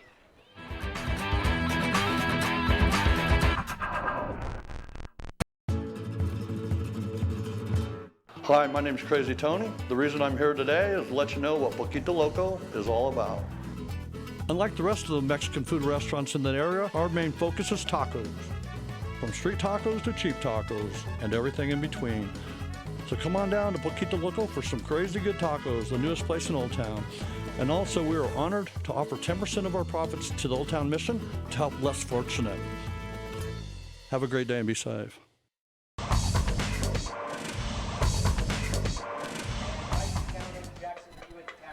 24-0 is our score. The Seton Sentinels leading with 10 minutes and 4 seconds to go here in the second quarter. Sentinels will kick it off. Marauders just looking to put some points up on the board and get some momentum going. Yeah, got to get some points on the board here. Defense is obviously struggling a little bit. Marauders offense is going to have to come up big. Falcha is going to return it around the 20-yard line. Now past the 25, and he's going to get tackled around the 27. Yeah, good job. And just to reflect on that last drive, Seton putting some more points on the board, adding to their 17-0 lead to 24-0 now. And that was basically just a miscue on defense. You got to finish your tackles. Coach Ortiz, I'm sure, is working on that during the week, but they're going to have to spend a little extra time on that. Angelo Alvarez had a chance for those viewers who are watching. Angelo Alvarez had him in the backfield. Looked like it was going to be maybe a 1 or 2 yard loss. He doesn't quite wrap him up, and Castro is a little bit thicker than some of these guys out here, and it breaks off of that, and then the speed. They're not going to catch Castro. He's real fast and bolts down the field. Marauders offense got to come up big. Harrison takes the snap in the shotgun formation, hands it off to Meyer. Meyer right up the middle looking for some more room. This time he is going to get stuffed at the line for a 1 yard loss on that run. Yeah, and that's just Andrew Meyer knocking on that defensive line's door saying, hey, can I get a couple yards here? Nope. Okay, well, I'm going to try. That's just a great job by Meyer. We've always talked about that, and we're going to continue. And they look like they gave him a little bit of a positive, maybe a yard on that, hard-earned. So it looks like it will be a 1 yard gain. I thought he lost yards, but I'll take the 1 yard gain. Yeah, that's what he'll take, too. Oh, yeah. He's been taking that. I'm going to fall forward. That's what he's saying out there. I'm going to at least get the yard. 2nd and 9 now on the 29-yard line. Marauders just looking to answer here. 24-0 is our score. 9 minutes and 14 seconds to go in the second quarter. Shotgun formation. Nair in motion. They're going to hand it off. Nair on the left side. He's going to take it this time for a run, and he's going to get stopped. Yeah, boy, just a real tough play there. Didn't quite develop. You really need your lineman getting upfield to get a block, and Nair was beating them to the outside. You can see the replay there. Nair out there. Boy, the wide receivers actually did have a block or two on there, but the Seton Catholic just did a great job of cutting Nair off, not letting him get upfield. So now it is 3rd and 9 for the Marauders on the 29-yard line. 8 minutes and 53 seconds to go. 24-0 our score. Seton Sentinels leading so far. It's been all Mikey Castro. He scored all 3 of their touchdowns, 1 through the air and 2 on the ground. Marauders just looking to bounce back, looking to answer back before we head to halftime. Yeah, Castro's definitely been their weapon, and what a huge third down here for Mingus. Huge third down. Got to build on something. Shotgun formation now for Harrison. Meyer in the backfield with him, takes the snap. Looking. Harrison.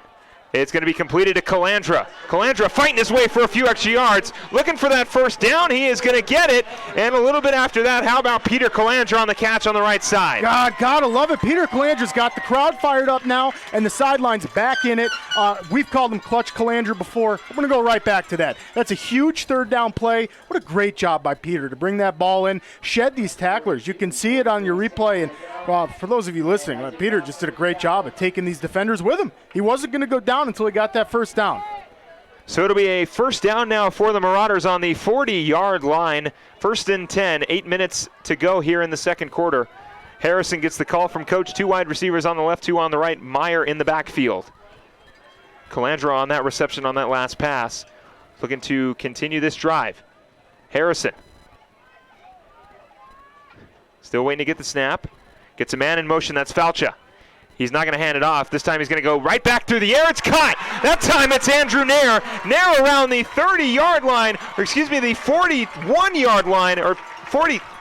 What a great catch by Andrew Nair. Just a bullet by Harrison. Nair sprints right up the middle. He's wide open. You can see the replay here. What a play by the Marauders. Harrison hits him right on the money. Nair comes down with the ball. Huge first down for Mingus. Couple great plays right in a row. Harrison's finally seeing a groove here. We've talked about getting the passing game going in the pregame, and now they're starting to go to it. A completed pass to Calandra for the first down, and that one to Andrew Nair for another first down and a couple extra yards. Harrison's going to go back to pass again. He's going to take it for himself. He'll gain about 1 yard on the QB run. Yeah, smart play by Harrison there. The pocket collapsed on him. He dropped back, waiting for the wide receivers to get upfield, but there was nothing happening there. The pocket was collapsing fast, so good job by Harrison getting upfield, just getting a yard or two. So Harrison now, it's a 2nd and 8, got a 2-yard run on that small run on the 41-yard line. 2 wide receivers on the right. Fauci will now go to the right side, so make it 3 wide receivers on the right, 1 on the left. Meyer and Harrison in the backfield. Got to call a play eventually here. Going to be scary when they can put the passing and the run game together. Harrison runs to the line in the shotgun formation, waiting for the snap. He'll take it. Harrison looking to pass again, rolling right, looking for somebody downfield. He's going to find him. It is Andrew Nair again. He cuts back past the 20, gets a block, past the 10 to 5, touchdown Marauders. They finally answer back with a completed pass to Andrew Nair on the right side. He cuts back and finds his way for a touchdown, and the Marauders have finally answered. Just an awesome play by Harrison. You see him rolling out of the pocket. What a throw. One-step throw to Nair. Nair makes a huge cut upfield. Touchdown Marauders. We talked about getting the pass game going, and the Marauders do just that. And boy, it looks like there's a penalty. There's a flag on it. That came in way late. Didn't even see the flag get thrown, and they're all walking back. It is a holding call on the Marauders. So that touchdown is now negated.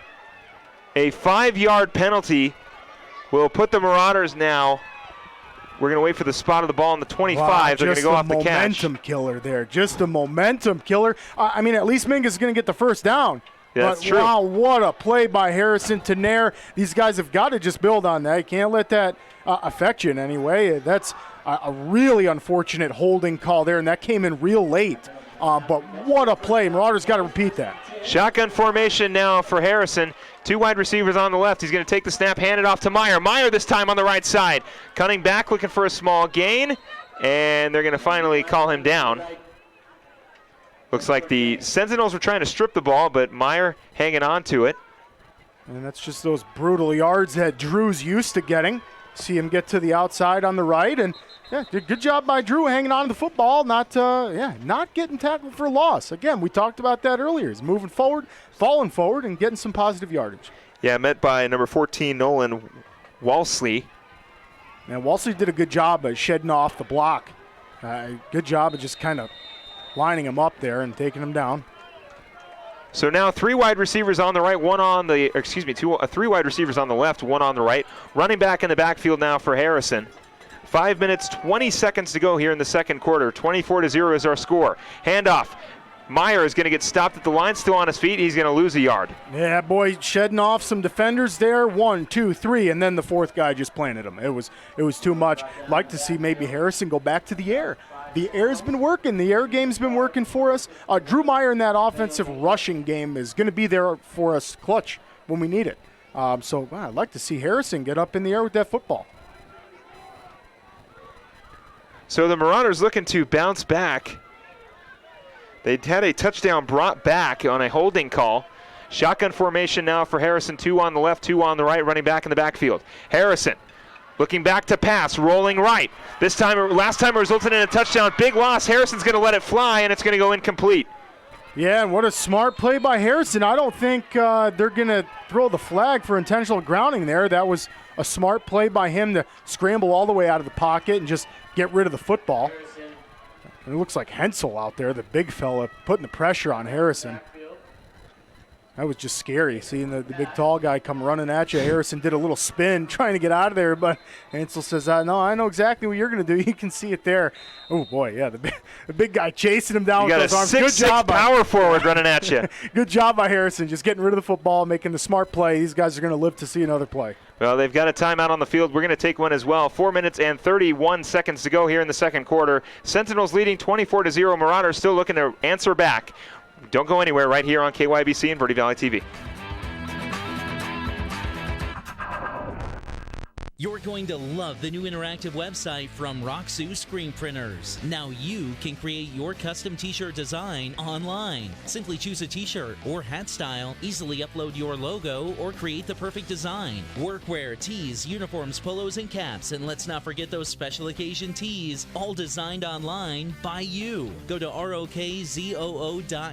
Roxu Screen Printing in Cottonwood, where clothing comes to rock. 24/7 at the all-new Roxu.com. 24-0 is our score right now. Seton Sentinels leading. The Marauders had a touchdown, but it was unfortunately brought back due to a holding call. They're going to look to go for the field goal here to get some points on the board. Dominic Rennick lining up on the 25-yard line. Snap is away. Rennick looking for 3. It is up, and it is no good. So Rennick misses the field goal. Now the Sentinels will take over. That was just left by Rennick. A good power kick there. I definitely had the distance plus some. Just went a little bit left, it looked like. So Sentinels will take over here. 24-0. It's definitely time for Mingus defense to make a big stop, get the offense to the ball back. That's extremely unfortunate, that late holding flag that we saw, because Nair with a great catch, great move, and a touchdown, but not so fast. It gets called back, and unfortunately Marauders are still in that same 0-24 hole. 4 minutes and 25 seconds to go. 24-0 is our score here in the second quarter. Lalicata under center I formation. He's going to hand it off to Castro. Castro's been hot all night. He's going to find some room to run on the right side, spin around, break a tackle, past the 30, past the 40, and fight his way to the 44-yard line. And there is a flag on the field.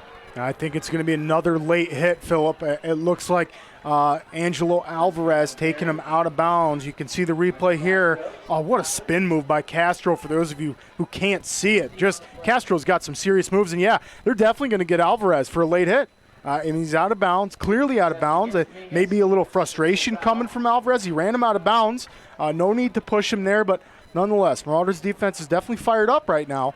They need to take their aggression out maybe on that line of scrimmage, getting in the backfield. Let's see a blitz or two.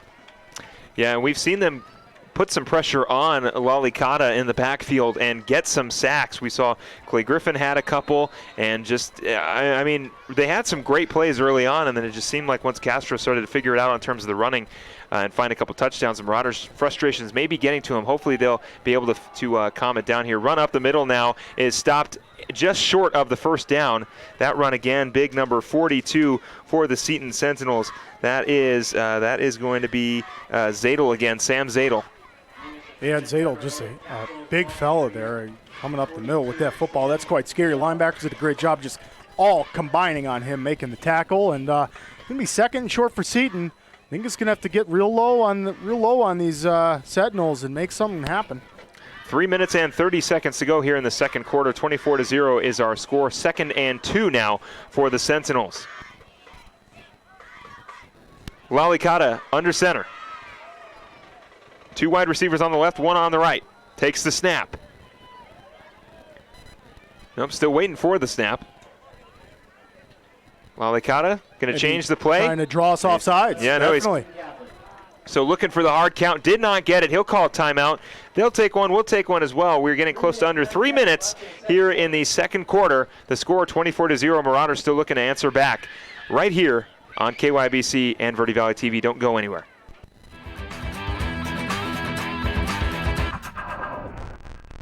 The Suzy Q Market is the most convenient stop for road trips with 1,500 beverage selections and plenty of snacks. And save on Conoco fuel with your Kickback Rewards card. The Suzy Q drive-thru window is the most convenient way to stop for those essentials on the way home. Road trips start here with something for everyone. At Suzy Q. Shop local first, always. Go Marauders!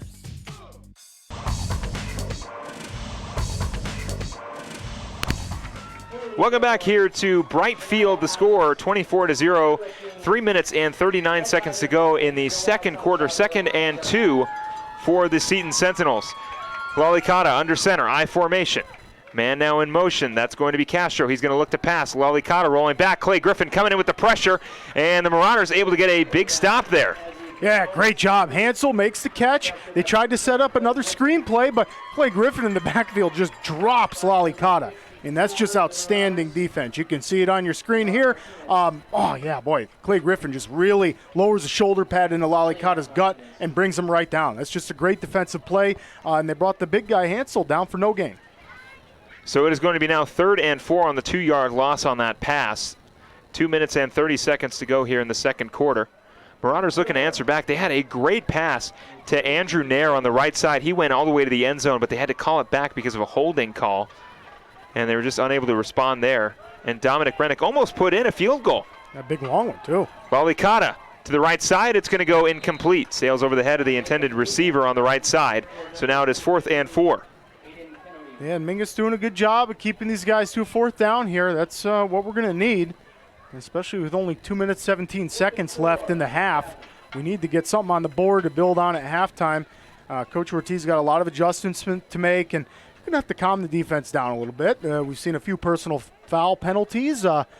Just shaking off the at-home, wanting to get some points on the board butterflies the Marauders are. So we'll see these guys nice, calm, and collect coming out of halftime. We just got to finish this half, maybe some points. But it's nice to see the passing game is starting to get going for the Marauders, something that's been maybe more on the back burner, just more focusing on the run because they've been very successful with the run, so they've really had no need to go to the pass. But through the air has been pretty successful for the Marauders. Lalicata on the left side. It is complete to Hansel. And I'm not sure if he got the first down, if he'll get forward progression on that one, or he might be short. And no, they are going to give him the first down. Now to be 1st and 10 on the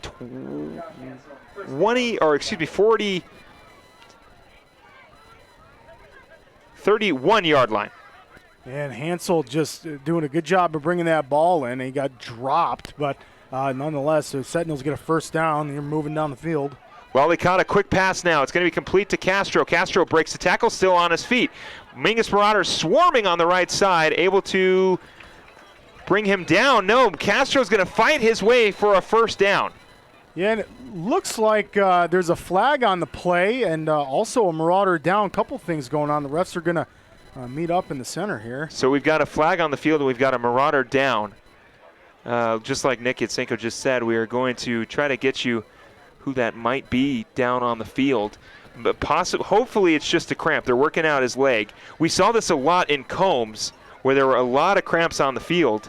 Yeah, both sides of the ball, too. Yes. Kids just getting used to needing the electrolytes out here. It's real hot, humid at the beginning of these seasons. So, yeah, you can see him stretching out the calves there. Hopefully that's just a cramp, and he'll be back up in no time. But there's also a flag, so we'll try to get that call, see what that might be. Oh, so it's going to be a holding call on the Seton Catholic Sentinels. We've still got the Marauder down. A couple of the team trainers are out there now. Coach Ortiz making his way out there. Yeah, that's going to be Jace Briseño out there. Yeah, he's got to get his legs nice and stretched out and get back up and back in it. We saw a couple touchdowns from him. Clutch finishes. Has been playing Sholo. And has been playing very solid on the defensive side as a linebacker. You know, one of those kids who plays both sides of the field. We talked to his mom before the game. She was real helpful with us getting a lot of our graphics for which you'll see at halftime. So just a great play. I'm sure maybe that was a part of Briseño might have had him wrapped. All of a sudden you start cramping up, but you got to let go because you're in so much pain. So maybe that's why Castro, you saw if you were watching, but if you were just listening to it, Castro looked like he was wrapped up in a little bit of a pile, and then all of a sudden at the end of that play just bolted for like another 4 or 5 yards and went down. So we'll see if the Mingus defense can hold him here. Doing almost his own little Drew Meyer impression. We saw something like that from Andrew Meyer. But still working on the field, and he is, going to finally make his way off, and it looks like it's going to be possibly a little bit more than a cramp, but they're going to get him off the field, and we hope that Jace Briseño can come back in this game, but for right now he will come out for this drive. 1st and 14 on the 36-yard line, and of course our positive thoughts go to Briseño. Hopefully he'll be back out on the field soon enough. Yeah, we'll keep a close eye on him on the sidelines. He's going to be missed dearly on that defense. He's definitely making a difference out there. So 1st and 14 with 1 minute and 45 seconds to go here in the second quarter. Of course, Don't go anywhere when we go to halftime. We've got a great halftime show coming up. We'll get you all caught up on the first half and getting into the second half. Quickly, though, I want to thank some of our sponsors, Taylor Waste, Yavapai College, All Price Insurance, and Suzy Q Market. I want to thank you for sponsoring the 2019 season. Without you, we would not have this great season. And yes, it's very good to see Briseño coming off the field here. We'll get you an update on that a little later. But for now, Lalicata in the shotgun formation. 3 wide receivers on the left. Lalicata's going to look to pass. Fakes short. Looking pass. Clay Griffin coming in for the sack. It's going to be a flip pass to the running back. And it is going to be a loss. And how about that? The pressure in the backfield is able to wrap up the running back on that flip pass, that little shovel pass from Lalicata. And second and long now for the Seton Sentinels. Yeah, just Clay Griffin, again, being a beast out there, getting in the backfield, making Lalicata move around, and that's what you have to do. You can see it here. Oh, boy, Clay Griffin almost had him for the sack. Good job by Lalicata, just shoved that ball out. Lalicata looking deep now on the right side. It is going to be incomplete. There's going to be a flag on the field, and I think it's going to be a very obvious pass interference call on the Marauders. Yeah, boy, Rennick definitely got his hands in there. Good placement with the hands. It looked like he just put them up for the ball, but one of them was definitely on the shoulder pads there. So they're definitely going to call that one, and that's going to move the Seton Catholic Sentinels for another first down. And Marauders have got to get control of some of these defensive errors they're making.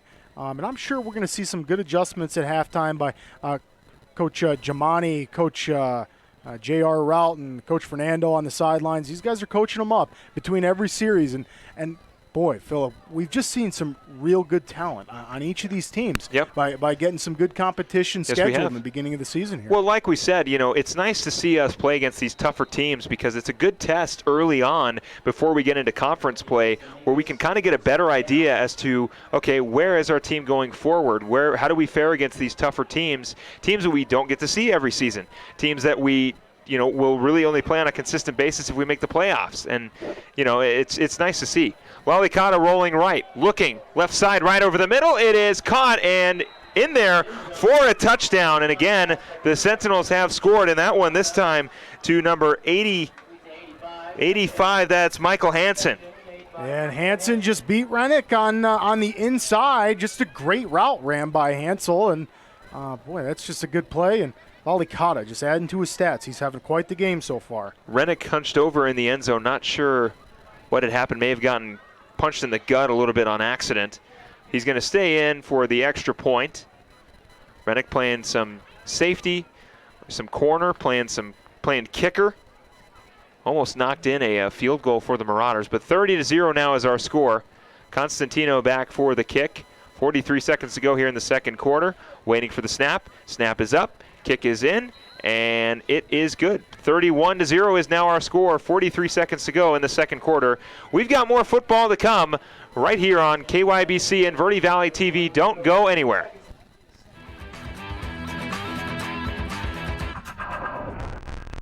I'm Chris. And I'm Tandy, owners of Taylor Waste. We're the last local garbage company homegrown in the Verde Valley. And we want to be your first choice for residential and small business garbage service. Get a free month service when you make the switch to Taylor Waste. And enjoy monthly service as low as $14 per month. Visit TaylorWaste.com for more information. Or to start service, call Taylor Waste at 649-2662. Taylor Waste, service tailored to your needs.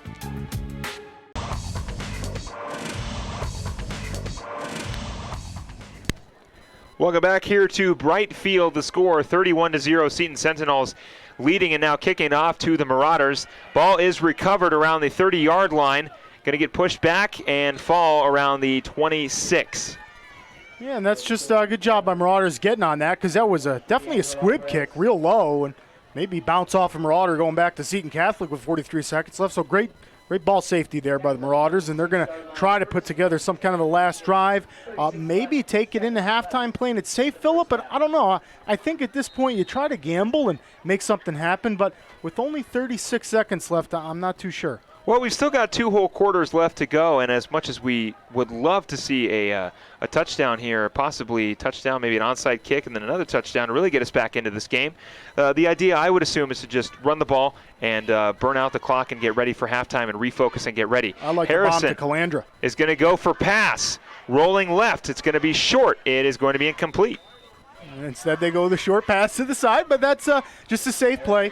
Maybe Harrison was looking downfield trying to find somebody, but he didn't, and he's just going to play it safe. Looks like that pass was intended for Falcha on the left side. 31-0 is our score. 28 seconds to go in the second quarter. 2nd and 10 now for the Marauders on the 26-yard line. Harrison waiting to get the snap, the call from coach. And get ready here as we wind down. Of course, when this quarter is over, don't go anywhere. We've got a great halftime show. We'll get you caught up on the first half and get you ready for the second. Short pass to Nair. It's going to be caught. Nair is going to cut back past the line of scrimmage and gain a couple yards on that short pass to the right side. Yeah, those are brutal yards by Nair. I mean, he definitely got lit up on that play by a couple Seton Catholic Sentinels. Just a real short gain, and that looks like it's going to be it. They're going to wrap it up, make some adjustments, and try to come out in the second half and get some points on the board. That's how you got to start.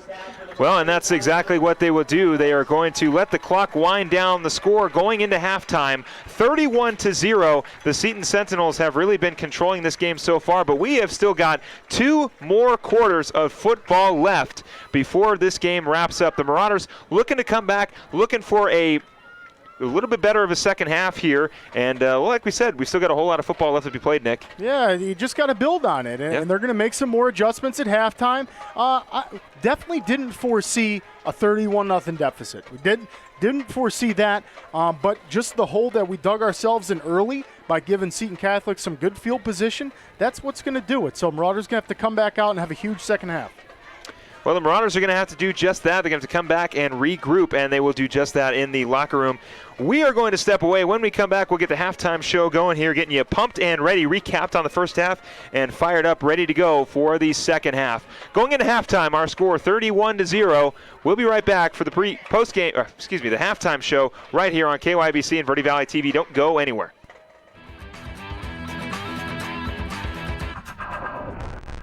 You're going to love the new interactive website from Roxu Screen Printers. Now you can create your custom t-shirt design online. Simply choose a t-shirt or hat style, easily upload your logo, or create the perfect design. Workwear, tees, uniforms, polos, and caps. And let's not forget those special occasion tees, all designed online by you. Go to ROKZOO.com, Roxu Screen Printing in Cottonwood, where clothing comes to rock. 24/7 at the all-new Roxu.com. The Suzy Q Market is the most convenient stop for road trips with 1,500 beverage selections and plenty of snacks. And save on Conoco fuel with your Kickback Rewards card. The Suzy Q drive-thru window is the most convenient way to stop for those essentials on the way home. Road trips start here with something for everyone. At Suzy Q. Shop local first, always. Go Marauders! 2 things we can count on every year: a new set of tax rules and great weather here in northern Arizona. Jackson Hewitt Tax Service, locally owned and operated by Lewis Rice since 1997, is here for you all year long. Your neighborhood Jackson Hewitt Tax Office will help you in all of your taxing situations. Electronic filing is always free with your tax preparation at Jackson Hewitt Tax Service. Get more in return. Call 1-800-234-1040 for an office near you. Starting in the late 1920s, Grandpa Gettle and his brothers laid the groundwork for what would become a family legacy. Almost 100 years and 100 patents later, Gettle's High Desert Mechanical continues to raise the bar of quality heating, cooling, and plumbing products and services in the Verde Valley. Call Gettle's High Desert Mechanical Heating, Air Conditioning, and Plumbing at 567-2200 or online at Gettle'sHDM.com, providing solutions for your comfort. Don't settle, get Gettle's, and go Marauders!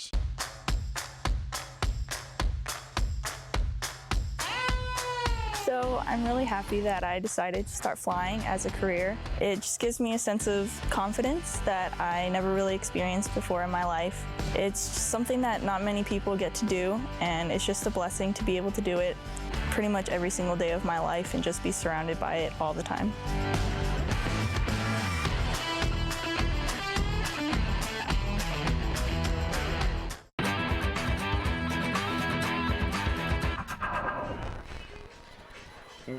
Welcome back to Bright Field. The score at halftime, 31-0. It has been so far all Seton Catholic Sentinels. Philip Katafmo alongside Nick Yatsenko, and we are just getting underway for our halftime show. And Nick, give me some of your early thoughts so far of this game. Yeah, definitely didn't foresee a 31-0 deficit at halftime, but Mingus gave up a couple bad field positions early on for Seton Catholic. Very first play on offense for the Marauders. Drew Meyer coughs up the football. It looked like he might have been down, but nonetheless coughed that up, and that was right on the 20-yard line. So Seton Catholic had a really easy start to the game, and as an offense, they're fired up and ready to come out and play, and there they go. They got a real short field to go. So that's not going to help the Marauders in any way, shape, or form. So definitely didn't foresee that happening. They had a couple short fields to go. Seton Catholic executed and got the points out of those drives, which is what they needed to do. Mingus defense, that's a tough battle to try to win that short field position battle. Mingus offense, again, we've seen it a couple times. They're making progress. We see some bright spots, but these bright spots aren't getting us points, and the points is what we're after. Well, we definitely see, and it's not been Andrew Meyer, but it's been a different Andrew. Andrew Nair has been working very well in the pass game for the Marauders. Yeah, we're seeing Nair all over it, and we really missed him the first game against Combs. I'm sure he would have made a difference. Nair's been great out there. He's had quite a game. You can see Andrew Nair there on your screen, 6 receptions, 50 yards. Those are tough yards. He's making a great catch, a juke, getting upfield, and getting some positive yards for the Marauders. So we got to combine that passing game with Drew Meyer in the running game and put that together on a drive, because right now it seems like it's either one or the other. You see Zach Harrison, he's got 53 yards on 6 completions, 11 attempts. So 6 for 11, 53 yards, no interceptions, no touchdowns, which is what we want to see, and which he did have with Andrew Nair. Got called back, right? But no interceptions so far for Harrison, and that's a huge, huge point. Yeah, and we talked about it early on, and we see right there Andrew Meyer, 27 yards. Been kind of a little bit of a slower game for him so far to get started. Of course, like we mentioned, I mean, there's still a whole lot of football to be played. Doesn't mean that Nair's going to finish with 28 yards, because he's an absolute beast when it comes to running the football. But it's nice to see them utilizing the pass a little bit more. Sure, and that's what we wanted to see. You got to complement one another, and Drew Meyer is averaging 3-point-something yards a carry. Those are extremely tough yards. I mean, you're basically, as a running back, barreling into the defensive line and hoping you get 2 or 3 yards. So those are extremely tough to come by. The passing game's starting to light up. We got to combine that with the running game. Yeah, and unfortunately, of course, Andrew Nair had a touchdown called back on a holding call. The score is still currently 34-0. Philip Katapa alongside Nick Yatsenko, if you're joining us on Verde Valley TV back here in the booth and on KYBC. And Nick, I mean, you can't really we knew that this was going to be a tough game. We knew it was going to be a very tough game. Both teams coming off of losses. Of course, the Marauders, 3 straight losses. They're looking to bounce back here in their 4th game back at home. But we knew that Seton Catholic was going to be a tough team. They're a very, very talented team, and we're seeing that with Mikey Castro, their running back. Yeah, Castro's been a beast out there. He's been so fast. You've seen the replays on your screen, and if you're listening, you can see Philip and I are just struggling to keep up with Castro. He's bouncing off, and then when he hits some real estate, he's gone. Oh, yeah. He's just gone. Marauders can't catch him. Somehow we're going to have to get Clay Griffin and Wilson in the backfield. These guys are making some good plays on defense. Yeah. You got to see that a little bit more, because Castro's been just a serious weapon for Seton Catholic. Well, the Marauders are trying to bounce back here. We've still got more of this halftime show to go left. And, we're getting very, very close to the beginning of the second half. Philip Katafma alongside Nick Yatsenko. Don't go anywhere. We'll be right back right here on KYBC and Verde Valley TV.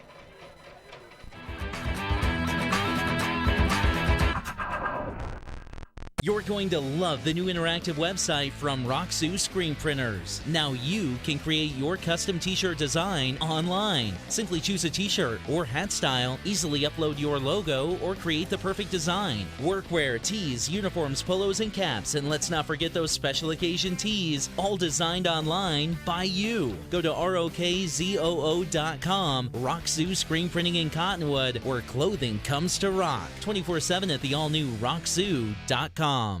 People always ask us, what makes us different from other car dealers? Being different is a simple idea. We believe that everyone deserves to drive a nicer, newer car. That belief drives the entire team at Oxendale Chrysler Jeep Dodge Ram to try harder and work smarter. We're dedicated to helping you find or fix the perfect car for your life and budget. Whatever it is keeping you from driving the car you want, we'll guarantee to do our best to help you. We're Oxendale Chrysler Dodge Jeep Ram, and we are a dealer for you. Visit our showroom in Cottonwood or see all the deals at mattsays.yes.com.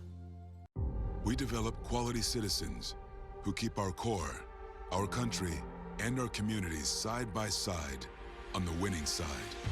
Not for glory, but for honor.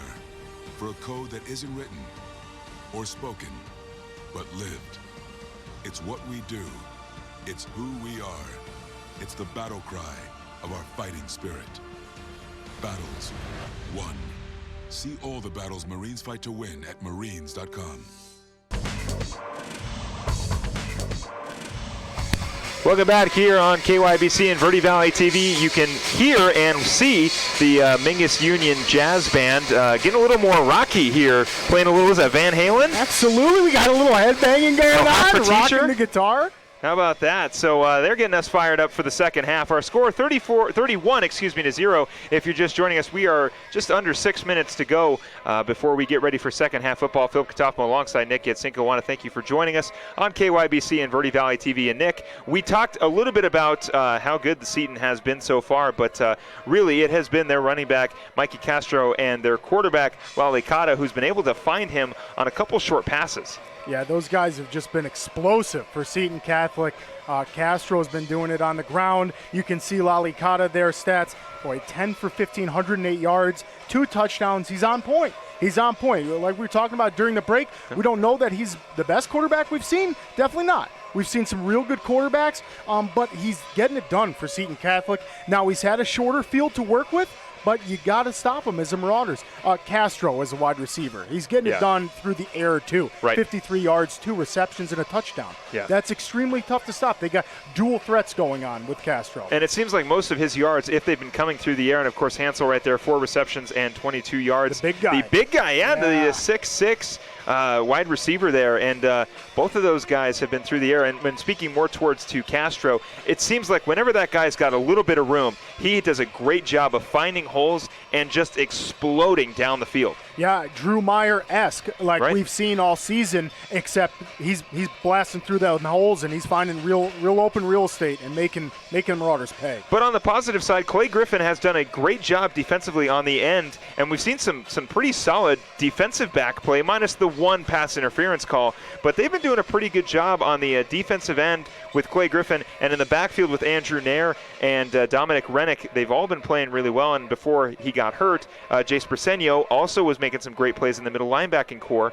And we're starting to see glimmers of this team every week. A little bit more. They're getting better and better. Yeah, well put. And I was just going to say, we've been watching them develop. Yeah. You can see the progress that they're making. Briseño has been in the midst of each one of these dog pile tackles. That's what you need. And Clay Griffin and Wilson have been in the backfield tonight. Got to keep that up and put the pressure on Lali Kata, because for as good as he is, he's going to be keeping the pressure on all night. Castro's going to be running the football a lot more in the second half. These guys are going to come back with the same approach that they brought that first half. So it's all going to come down to the adjustments that Coach Giamani, Coach Quesada can make with wide receivers, and Coach Ortiz makes with the offense. And let's see if we can't get on the board. That's going to be the first thing. Got to get on the board somehow, whether it's defense doing it, a kick return, special teams. They're getting fired up in the locker room. They need to make something happen. Maybe a huge kick return, a bomb downfield. Let's see Calandra catch a few more passes. Yeah, Calandra had a really great catch for a first down. That was Peter Calandra. And then obviously we mentioned Andrew Nair had a technical touchdown, but it was called back because of a holding call. So like we said, there has been glimmers. We've seen this team continuing to develop. They're continuing to get better and better every single game. We knew they were going to have a tough time against this very talented Seton Catholic team, and unfortunately the score does reflect that, but still a whole lot of football to be played left. The Jazz Band is getting us fired up with a little bit more rock than jazz, which is good for us here on the halftime show. But when we come back, we'll get ready for kickoff for the second half. The score 31-0, but we are still got a lot of football left to be played. Philip Katafmo alongside Nick Yatsenko. Don't go anywhere right here on KYBC and Verde Valley TV.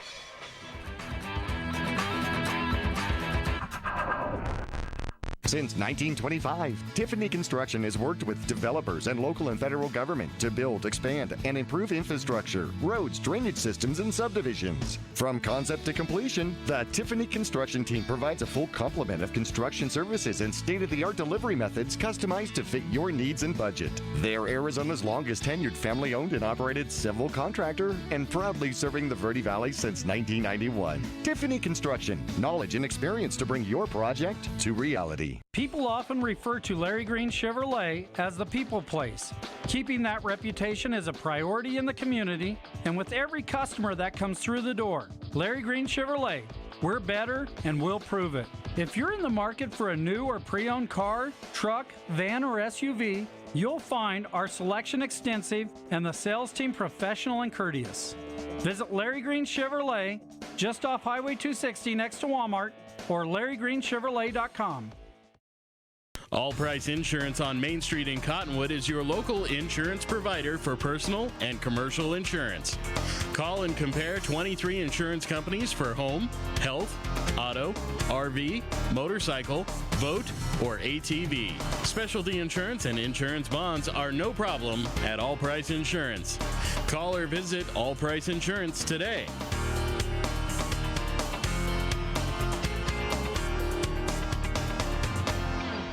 Two things we can count on every year: a new set of tax rules and great weather here in northern Arizona. Jackson Hewitt Tax Service, locally owned and operated by Lewis Rice since 1997, is here for you all year long. Your neighborhood Jackson Hewitt Tax Office will help you in all of your taxing situations. Electronic filing is always free with your tax preparation at Jackson Hewitt Tax Service. Get more in return. Call 1-800-234-1040 for an office near you.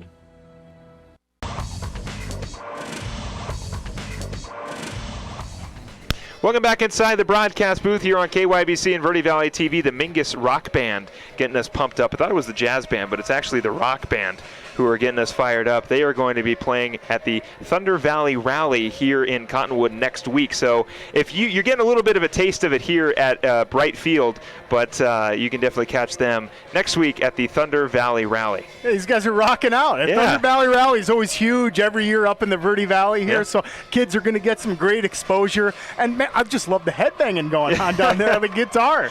Yeah, they're definitely bringing a lot of the excitement and a lot of the energy here at the field. The score 31-0, and Nick, just kind of give me your keys to the game for the second half. It's got to be get on the board. I know we're talking about kind of stopping the offense for the opposing team each time we go over keys, which is always important. But Mingus has just got to get on the board. We didn't have any points last week. Lost at 0-44. Right now we're down 0-31. It's going to be huge when Mingus can break that barrier, get on the board, get the offense a little bit of confidence because they're moving the ball. Philip, they're moving the ball down the field. They're just not being able to finish. We saw a field goal attempt by Rennick. I love that. Oh, yeah, Let's me too. Keep that attempts up because he had the distance, a little bit left, but nonetheless, so these guys doing a great job, and they just got to put some points on the board. Of course, I will agree. Put some points on the board, but also get the pass game going again. We saw Andrew Nair had a big touchdown get called back, and had that been an actual touchdown, that would have changed the momentum a little bit for the Marauders on the defensive side and on the offensive side going forward. But also, let's get Andrew Meyer going. The guy has got great wheels. We know that he's an absolute tank running in the backfield. If they could get him going and start to offset that with a successful pass game, which we have seen glimmers of, I think we're going to be right back into this game. Yeah, I couldn't agree more, and I'd like to see maybe Andrew Meyer catch a pass or two. That's just great job by Harrison kind of finding different links out there. Yeah. I'd like to see Calandra catch a couple more passes. Yeah, Calandra had a great grab. Yeah, great grab, and that was on a big third down. It was a 3rd and 8. Calandra gets 11 yards on it, and that's exactly what you need. Let's put that together with, like you said, Drew Meyer running down that field. Let's get some holes open by the offensive line. You've seen the replays. These guys are pulling. The guards are doing a great job of getting outside. Coach Fernando Anguiano is on the sidelines coaching these guys up, and I'm excited to see the adjustments we make, but let's get points on the board. That's numero uno. I will say also on the defensive side, try to contain Mikey Castro as much as possible. You know that Lalicata likes to go to those short passes when he's in trouble, and Mikey Castro's right there to receive them almost every single time. I believe Castro's got 2 rushing touchdowns and 1 receiving touchdown tonight. Yeah, just extremely impressive. He's all over it. And the dual threats are the hardest ones to stop. I mean, it's extremely tough when you have a quarterback who can drop back and make a nice pass, also take off on his feet. And then you got Castro, who can not only take a handoff and get upfield, but catch a pass, juke a defender, and get upfield. So these guys are going to have to make some serious adjustments to contain those two, Philip. That's going to be a big task, containing Castro. Yeah, containing Castro and also Lalicata. And then their big receivers on the ends. They've got some real tall kids on the ends there. Hansel is 6'6", and 84. Got Hansen, Hansen, there you go, yes. Just beasts out there. And yeah, and we saw Nair get his hands up, and Rennick got his hands up in the face too. Unfortunately, Rennick got a flag thrown on him for pass interference. Right. But these guys are doing a good job of getting their hands in the way. That's what you have to do, and they haven't give up too many huge plays. We've really seen the Marauders get beat by speed. Maybe a good catch and a good run by Castro. So, man, keys to the game, definitely stopping him. Yeah, definitely slowing down Castro and Lalicata. Those short passes have been a killer so far for the Marauders, 31-0. As we get ready for the third quarter, the Marauders will receive going from right to left on your radio dial, and they'll look to respond and try to put up a bunch of points before this one is over. The Sentinels will kick it away. Falcha on the 10-yard line waiting to return the kick. I believe that's Calandra, and it looks like Meyer is also out there. It's going to be a short kick again. Meyer's going to receive it around the 20-yard line. He's going to go past the 25, cutting back, going past the 30, barrels his way in for a little bit more of a gain. How about that, Andrew Meyer on the 34-yard line? Yeah, gotta love it. Andrew Meyer's not going to accept anything but going forward for yardage. So good job by him returning the kick. And Harrison's fired up. These guys have got the wristbands on. They're checking out the play coach is calling, and let's see if the adjustments have worked here. It'll be the first drive in the second half for the Marauders at home this season, and we'll see what they can do to bounce back. Harrison will get the call from coach. 3 wide receivers on the right, 1 on the left. Meyer in the backfield. Looks like Jimenez.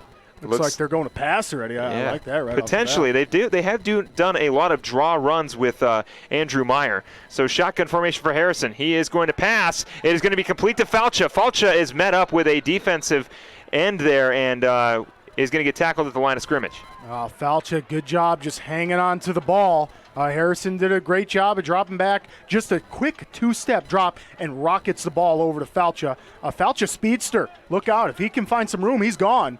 That time, Sentinel's defense just put him right down on the ground. But Falcha with some open real estate is going to be fun to watch. It's going to be a bunch left for the receivers on the left side, 1 on the right. Meyer in the backfield. Harrison will go back to the shotgun formation, looking to push the Marauders forward. Got 1 yard on that completion to Andrew Falcha, 2nd and 9. Shotgun formation, Harrison. He's going to look to pass again. They're going back to it. Falcha is going to get returned again for the pass and get met up. Yeah, boy, he just got dropped there. Falcha, good job hanging on to the ball. That's just a great pass play. Again, a couple completions for Harrison. He's getting comfortable, but need a few more yards on these, and Falcha's just doing a good job of hanging on to that football. So the Marauders will look to continue their momentum, a little bit more, a 3-yard gain this time on that reception by Falcha on the left side. 2 wide receivers right, make that 3 as Falcha goes in motion. 1 wide receiver on the left. 2 quick passes so far for the Marauders. Meyer in the backfield. We'll see what they do here. Shotgun formation. Harrison waiting the snap. 2nd and 6 on the 38. They're going to hand it off. We've got a flag on the field.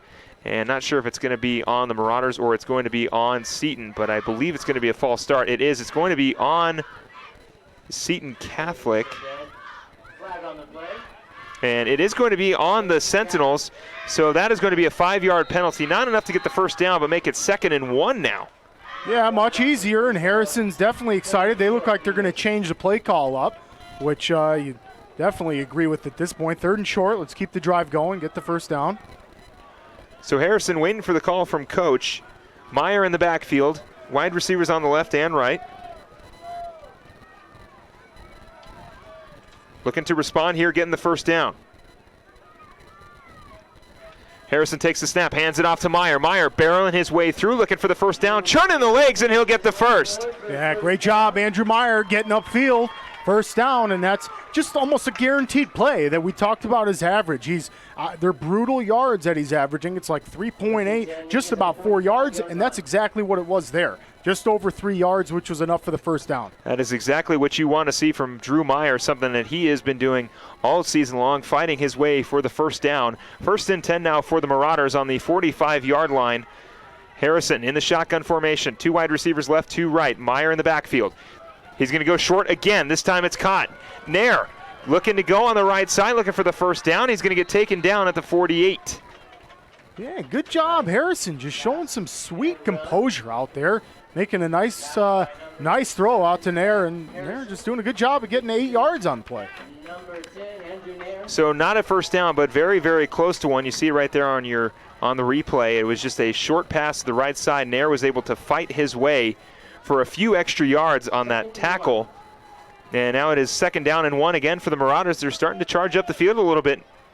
Yeah, these guys are definitely building some momentum, and it's with the passing. And Philip, that's what you called during the halftime as one of the keys. Shotgun formation. Harrison's going to go to the pass again. It's back to Falcha. Falcha is not going to get the first down, is going to get tackled back at the line of scrimmage. Maybe they'll give him forward progression. Yes, they will. Nice, Falcha. That's a great play. Just keeping your legs churning to get that first down. Chipping away. Every few inches, every few yards, the Marauders keep chipping away here on that short pass to Falcha on the left side. And that's exactly how you wear out a defense, right there. Just 4 yards a play, that's going to wear you down as a defense seriously. So good job by Mingus offense so far. Another first down. So shotgun formation now for Harrison. 2 wide receivers right, 2 on the left. Meyer in the backfield. Marauders doing a good job charging up the field so far on the 44-yard line. 1st and 10, 8 minutes and 40 seconds to go. They've controlled the ball for most of the third quarter. Harrison looking to pass. He's got a wide open Freddie Jimenez and overthrows him. So close, and I love the gamble. Nice job. Good play call. Got to love that. Can't let that bother us too much. We need to try that again because Jimenez was open down the sideline. Jimenez was wide open for a possible touchdown, but just a little bit too far out of his reach. Not a bad look from Zachary Harrison, just a little bit too much mustard on that one. Oh, yeah, the sophomore making it look real difficult out there, and that is, folks, that's a tough ball to drop in a pocket, and he had Jimenez streaking down just a bit off on that. Harrison will recover, and I'd love to see that one again. Harrison in the shotgun formation, 3 wide receivers right, 1 on the left. Meyer in the backfield. 8 minutes and 30 seconds to go here in the third quarter, 2nd and 10. Harrison takes the snap. They're going to hand it off to Drew Meyer. Meyer is going to fight his way past the 40, over by the 38-yard line. And how about another good run by Andrew Meyer? Yeah, Drew Meyer just adding to his stat sheets, and that's, man, each of these drives like a highlight reel. You could just keep the film rolling. He's just taking defenders up there. You see him. Nice little stiff arm and doing a good job of just getting forward and just about getting the Marauders another first down, but it's going to be 3rd and short. So Drew Meyer will get tackled on the 36-yard line, 1 yard short of the first down again. Marauders have been able to convert so far, doing a good job getting that first down. 3rd and 2 on the 36. Harrison getting the call from coach. 2 wide receivers on the right, 2 on the left. Meyer in the backfield. Shotgun formation for Harrison. Looking for that first down with 7 minutes and 47 seconds to go. Takes the snap. He's going to go for the option. He's going to flip it to Meyer. Meyer's going to get the first down, no problem. Yeah, sweet play, and that's their bread and butter, and Harrison's marking the first down. He's calling it out there for the fans, screaming, and the sidelines are starting to get fired up. That's exactly what the Marauders need, and they're just going back to their bread and butter, which was another key that we had to this game is they need to stick with that. Andrew Meyer's been working on the ground, so might as well stick with that. Well, they are able to get that option flip to the left side for Meyer for a first down. 1st and 10 now on the 30, it looks like the 34-yard line, excuse me. Shotgun formation now. Taking the snap, handing it off. Look in, end zone, right side, it's caught for a touchdown. Right back to Andrew Nair on the right side. Harrison on the float pass to Nair for a touchdown. Fire the cannon because the Marauders just scored. What an impressive throw by Harrison. He stood in the pocket. Folks watching and listening, he stood in the pocket and got just drilled. But he lays up a beautiful ball for Nair, and Nair does a great job just bringing that one in. All you got to do is put your hands out, cuddle the hands, and catch that football. What a play by Harrison to Nair. How about that? We talked about getting on the board early, and the Marauders do it in the third quarter, 6-31. Rennick for the extra point. Kick is up, and it is good. 31-7 now our score as the Marauders begin to chip away at this lead. 7 minutes and 30 seconds to go here in the third quarter. Marauders starting to put a drive together. When we come back, more football right here on KYBC and Verde Valley TV.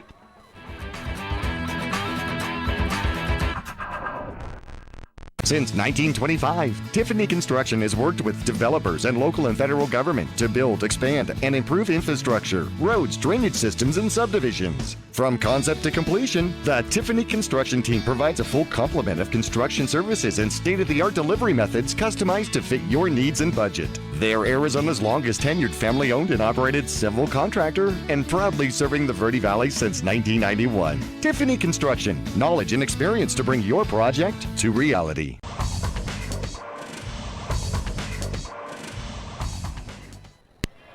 Well, if you are just joining us, you missed a beautiful pass down the sideline on the right side to Andrew Nair, a floated pass. Couldn't have asked for a better pass from Zachary Harrison for the first touchdown at home in the 2019 season for the Mingus Marauders to cut into this deficit. 7-31 is our score. Rennick back to kick it away. It's going to be a squib past the 40. It's going to be recovered. Marauders past the 40-yard line into the 45-yard line, close to the 50-yard line, maybe about 46, 47. And that's where the Sentinels will take over. Yeah, good job by Mingus, just not letting him get yardage on that. I think maybe a squib kick, try to get the ball back, bounce off one of the Sentinels and come back to the Marauders, but that's not how the cookie crumbled there. But let me tell you, that pass from Harrison to Nair was what a touchdown. I mean, that's how you showcase your talent. Harrison just dropped back and put that ball on a dime, and Marauders got to build on it. Castro on the right side is tackled in the backfield for a loss. And how about that? I believe it is. That's Faucha. Dominic Faucha. Griffin out there putting serious pressure on. That's exactly what we talked about, and you couldn't ask for a better couple plays to start this second half for the Marauders. Dakota Faucha with a great tackle in the backfield, wrapping up Mikey Castro, and then Clay Griffin coming in to seal that tackle. A bit of a pancake there. Clay Griffin says, you know what, you're going to earn every one of these yards this half. 6 minutes and 47 seconds to go here in the third quarter. 31-7 is our score. Lalikata in the I formation, rolling left, looking to pass, looking downfield. Pressure coming down the sideline, and is incomplete. Yeah, good job, Mingus getting some pressure in there, serious pressure, and looks like maybe one of the Marauders is down. Whoever got the pressure in there and popped his helmet off, he looks like he's in some serious pain, so hopefully he's okay, but Lalikata just missed that ball. I believe that's Clay Griffin. Oh boy, that's real scary here. Well, we're going to take a look at it here on our TV monitor. It looks like Clay Griffin rolling out at the end of that play was pushed down by Castro. Of course, not intentionally pushed down. He was just blocking him. Nothing malintent at all. It just so happens that Clay Griffin landed in. Looks like he landed a little awkwardly at the end there. Maybe I saw a knee bow there a little bit, so hopefully he's okay. That's what they look like. Maybe they got their hands on, but Clay Griffin getting some pressure in the backfield. Hopefully he's okay. He's been a huge part of this defense. And Lalikata with another incompletion because of that pressure. Well, of course, not entirely sure what the extent of the injury is. We're not even sure if Clay Griffin will be able to return. We're just speculating. I don't want to speculate too much, but we do know that Jace Brasino is not on the field for the Marauders, somebody that they lost earlier in this game. And, again, not sure what the extent of that injury is.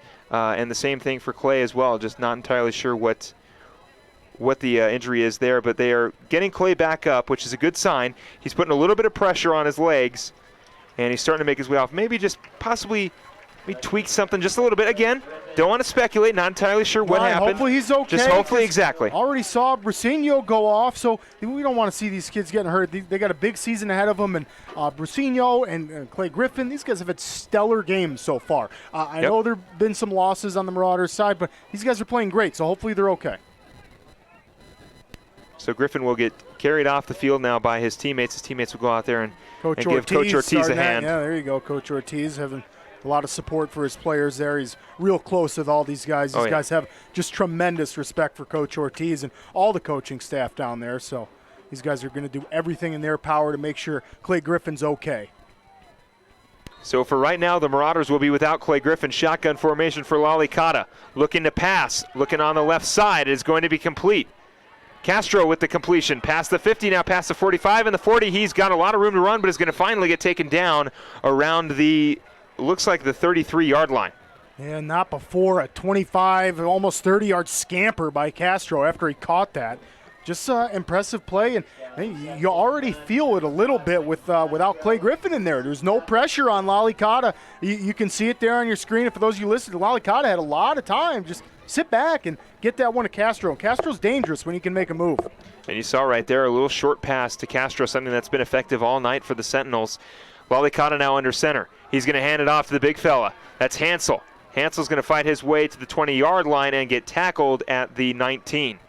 And that's just a big run by the big fella there up the middle. Marauders defense is going to have to close that gap. It looks like they're going to aim at the defensive line, maybe having Clay Griffin absent. So these guys are going to have to capitalize, and Marauders defense is going to have to pinch in on this. Excuse me, that's Zadel, not Hansel. Hansel is the receiver. Zadel is the running back / fullback. But Zadel that time on the big run around the 18-yard line, under 5 minutes and 50 seconds to go here in the third quarter. 1st and 10 now for the Sentinels. 31-7 is our score. Under center goes Lalicata.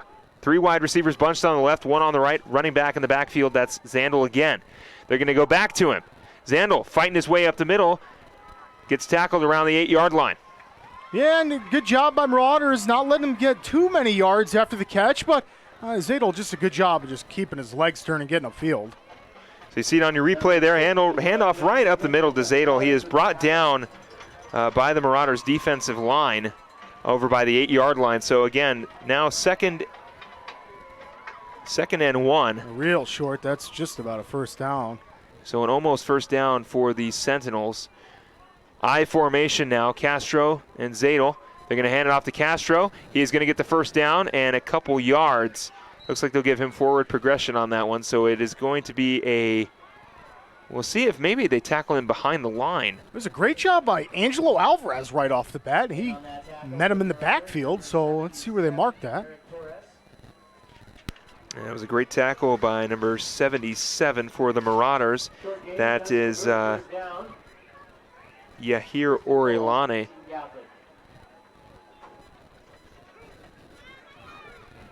So now it'll be 1st and goal for the Sentinels. They're going to hand it off to Castro. Castro up the gut. He's going to find his way again into the end zone. His 3rd rushing touchdown on the night. And the Marauders score a touchdown, and the Sentinels answer right back. Yeah, a couple scores right off the opening drives, which is exactly what these coaches prepare their teams for at halftime, is to make adjustments and come out. Marauders defense came up a little short there. There's a few bright spots, but obviously losing Clay Griffin's going to hurt you on that drive. We don't know the extent of maybe he'll come back. That's our hopes. But nonetheless, Seton Catholic put some more points on the board. So Constantino will go to kick the extra point. He's been perfect so far. Kick is up, and he will remain perfect. 38-7 goes our score. The Marauders will look to bounce back here and put on a couple points on the board before we head to the fourth quarter. 4 minutes and 59 seconds to go here in the third. Marauders will take over right here on KYBC and Verde Valley TV. Don't go anywhere.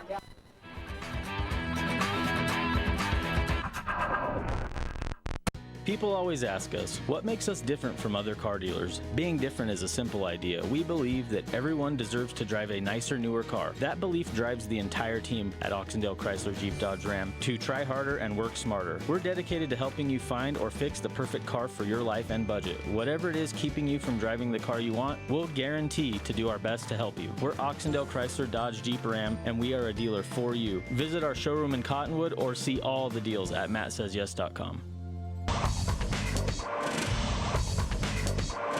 Welcome back here on KYBC and Verde Valley TV. Another rushing touchdown for Mikey Castro gives a 38-7 lead for the Seton Sentinels. But we did see a great pass. You know, of course, the touchdown was brought back. This time it'll be recovered. Meyer will fight his way to the 43-yard line. A great return for the Marauders. Excuse me, that is number 23. Angelo Alvarez. Angelo Alvarez, that's right. Recovering that ball, Angelo, and getting upfield. Giving Zach Harrison and this Mingus offense a great chance to put more points on the board. What an impressive last drive, and that's exactly what Mingus has to do going forward. I'm extremely impressed with the adjustments that were made. Now the boys have got to keep executing and keep up with those adjustments. So like we mentioned, it was a great pass down the sideline to Andrew Nair for a touchdown, kind of like Nair had one that was taken back early in the first half, and then this time he gets one, and it is for a touchdown. And we couldn't have asked for a more beautiful pass from Zachary Harrison Shotgun formation for Harrison. He's going to take the snap, looking to pass. Down the sideline again. Nair, it is incomplete. I just love the touch that Harrison puts on the ball. Almost like back foot status, just giving the ball, just giving it some soft touch and just out of the hands in Nair. Otherwise, that would have been another replication of that last touchdown. That's a great job by these guys. Seems like we're starting to see a little bit of a connection between Zachary Harrison and Andrew Nair down the sideline. It's nice to see as Harrison, like you said, has been putting some nice touches on the ball down the sideline. Of course, the last one he threw to Nair was for a touchdown. This one, unfortunately, just goes a little bit too far in front of him. Yeah, really aiming for Nair, and we've seen other games where he's aiming for maybe Falcha or Calandra. So good job of spreading it. Now let's be elusive and use different weapons here. Harrison's going to hand it off to Meyer. Talk about a different weapon up the middle. He is going to get stopped right at the line of scrimmage. Man, up for a couple Sentinels in the backfield had him, but Drew Meyer is always clutch to just get a few yards on that if he's falling forward, so he's going to be stuck at the line of scrimmage. I do want to say, though, that the Cottonwood Fire Department was here making the Marauder burgers. We got a chance to talk to Fire Marshal Rick Contreras and the rest of his crew and give them a big thanks. Didn't get a chance to get a burger, though. We didn't have enough time, but it's always nice to see the Cottonwood Fire Department here in a situation outside of a rescue situation. Right, got to thank those first responders. Of course. Rick Contreras, big smile on as they're cooking Very the great, burgers. a great guy. And I love we were Rick standing right by the Contreras. grill. That was extremely difficult for me to handle. Harrison rolling right, looking for the pass. Over the middle, it is caught. It's Nair again. Over by the 45. He's going to find his way to the 40-yard line. First down, Marauders. Just an awesome catch by Nair. Nair had to fight the defensive back for that one. What an impressive job by these guys. Harrison to Nair. That's going to be a fun connection to watch develop over the time here. Yeah, beautiful pass right over the middle. Nair with a great catch around the 45-yard line and is able to fight his way for a first down and a few more after that. So 1st and 10 now for the Marauders on the 42-yard line. And that breaks Nair over 100 yards reception. How about that? So shotgun formation now for Harrison. 2 wide receivers on the right, 2 on the left, running back in the backfield. First down and 10 for the Marauders. Harrison takes the snap, looking for pass. It is going to be caught, and that's Dakota Falcha with a great grab. Falcha with a diving catch on the sidelines.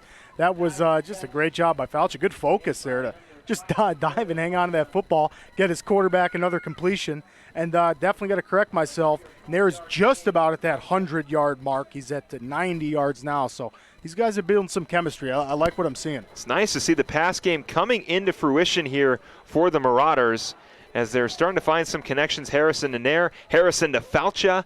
And we've seen it only once, but the Peter Calandra-Zachary Harrison connection is just looming for a touchdown. Harrison dropping back, looking to pass. He's going to run out of pressure, fight his way for a few extra yards. How about a 4-yard run for Zachary Harrison, making something out of nothing? Just an impressive maturity and poise from the sophomore. We're going to talk about it all season long, over and over again. You can see the replay here. Harrison's going to drop back. That pocket collapses. They blitzed up the middle. So Harrison takes the football, runs up the middle, and gets a few yards on the play. And that's all you can do. Set yourself up for a good third down. 2 minutes and 20 seconds to go here in the third quarter. 38-7 is our score. I want to thank you for joining us on KYBC and Verde Valley TV.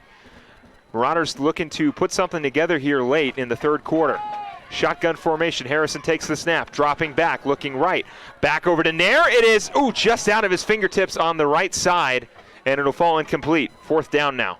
Yeah, right off Nair's fingertips. Just a good setup by the Marauders. Harrison, he's got the fourth down marker out there, but he's not leaving the field. He says, Coach, let's go for this. We got some momentum. The offense is playing well so far this second half. These guys are looking to put more points on the board. Curious as to what Coach Ortiz will call here. Getting close to under 2 minutes here for the Marauders. Again, just looking to put a couple points on the board before we head to the fourth quarter, or they'll really have to start scoring. 7-38 is our score. Seton Sentinels have been leading all game long. Shotgun formation for Harrison. Falcha in motion on the right side now. Harrison, option flip over to Meyer on the left side, past the 30. He's going to find his way past the 20, down the sideline. He gets out of bounds around the 15. How about a great run, Drew Meyer?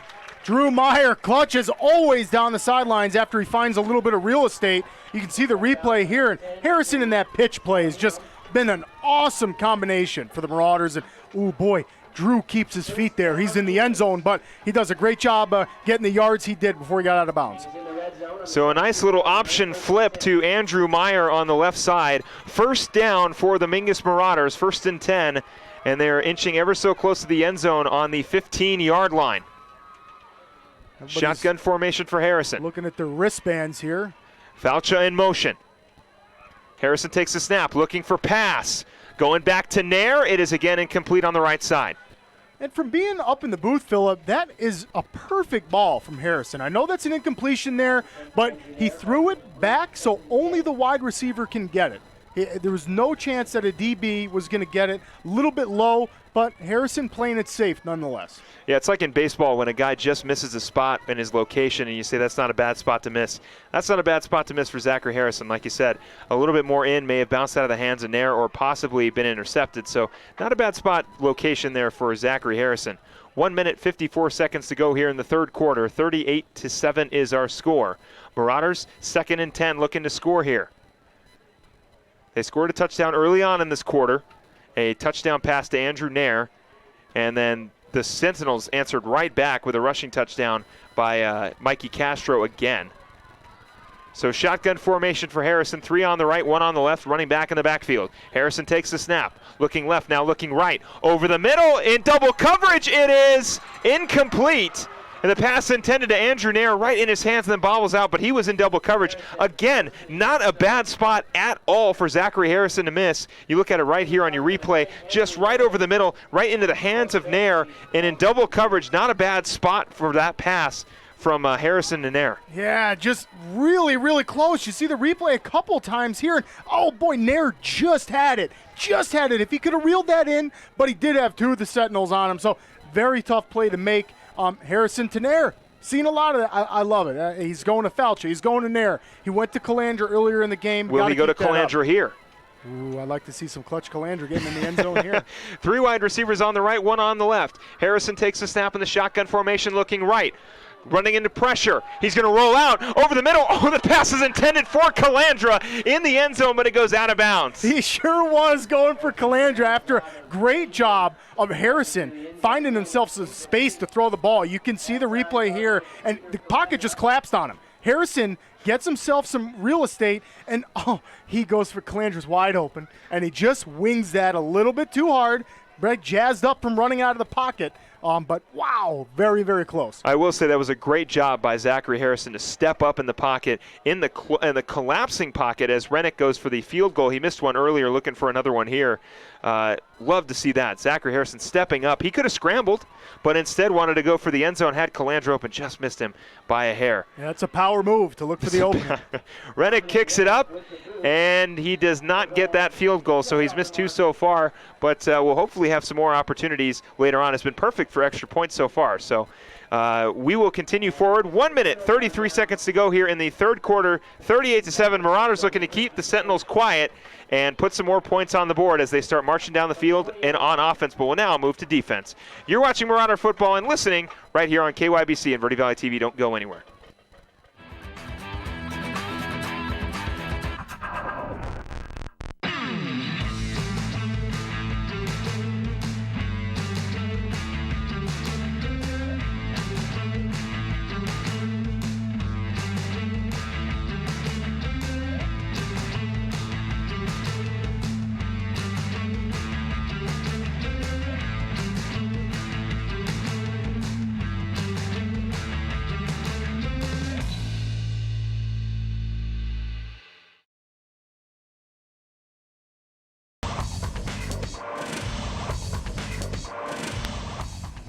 So there is a timeout on the field, but we're going to stick around as we just came back from a commercial break. 38-7 is our score here in the third quarter. 1 minute and 33 seconds to go. We got a chance to talk to Yancey DeVore, the athletic director for Mingus Union. He was talking to us about all the great sports going around and also the non-sports going around here at Mingus Union.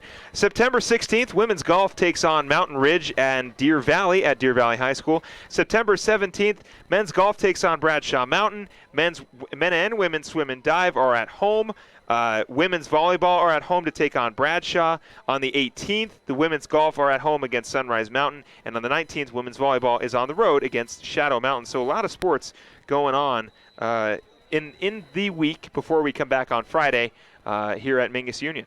And saw the band rocking out earlier. Yeah, that's right. Thunder Valley Rally. That's right. Kudos to those guys getting the crowd fired up, and also the players fired up on the sidelines. Got some hard rock. Yeah, and also the Arizona Cardinals will be on the road to take on the Baltimore Ravens, who dropped 50, I think almost 60 points on the Dolphins last week. Hand off to the left side. They're going to look for a couple yards there. That's a different running back, not Castro. That is actually number 23. That is Merrick Sycamore. So Sycamore able to get a few yards on that run. He did a good job of just sneaking up the middle. It looked like maybe he was going to go down at the line of scrimmage, but instead it picks up about 7 or 8 on that carry. So Mingus defense just going to have to pinch it and get their offense back out there. We've seen some scoring opportunities. 2 drives in the second half for Mingus offense, and they've had 2 opportunities to score. One of them they did, missed field goal by Rennick. So good momentum for Mingus offense. Got to come up with a stop here. Under 1 minute to go. They're going to hand it off. It's going to be Sycamore again. This time he's met by the defensive line of the Marauders, and a great tackle by number 51, Ryan Griffin. Yeah, Ryan Griffin just making up for Clay not being out there. Says, all right, Clay, I'm going to get you one here. Barrels through the offensive line and just takes him right down in the backfield. So it's going to be third and 2 here.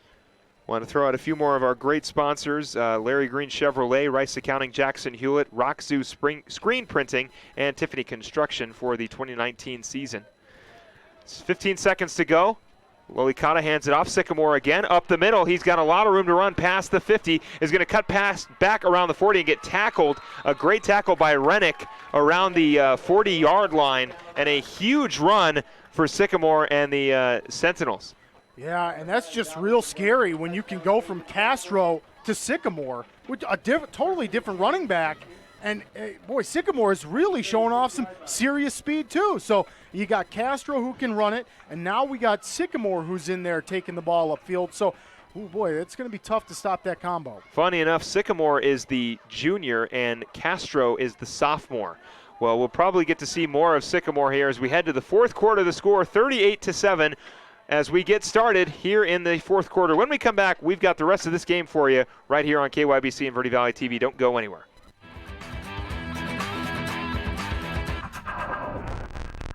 The Suzy Q Market is the most convenient stop for road trips with 1,500 beverage selections and plenty of snacks. And save on Conoco fuel with your Kickback Rewards card. The Suzy Q drive-thru window is the most convenient way to stop for those essentials on the way home. Road trips start here with something for everyone. At Suzy Q. Shop local first, always. Go Marauders!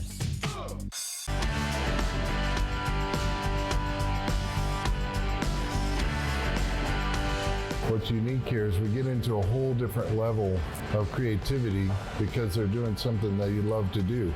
The camaraderie that actually is developed, teamwork that's necessary to be able to get along with someone and to be able to share those art forms is amazing.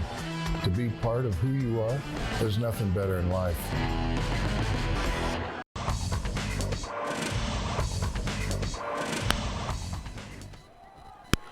Right back here, handoff up the middle is going to get stopped. It was once again, I believe that's a different running back again. That was number 25 for the Seton Catholic Sentinels. That is Keegan Monks on the run there, but stuffed almost immediately right back at the line of scrimmage by the Marauders defense. 11 minutes and 40 seconds. We are just beginning the fourth quarter, 38-7, and it is 2nd and 7 for the Seton Catholic Sentinels. Yeah, and they're giving Castro a little bit of a break on the sidelines, and it's working. Oh, boy, Sycamore and Monk's coming right up the middle, so these guys are really dangerous, a lot of weapons. There's a new quarterback as well for the Sentinels as he fumbles that one and is taken down. It is number 6.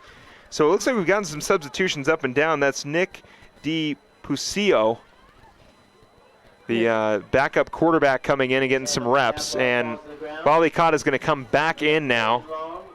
So it'll be 3rd and long now for the Seton Sentinels as the Marauders looking to get a stop here.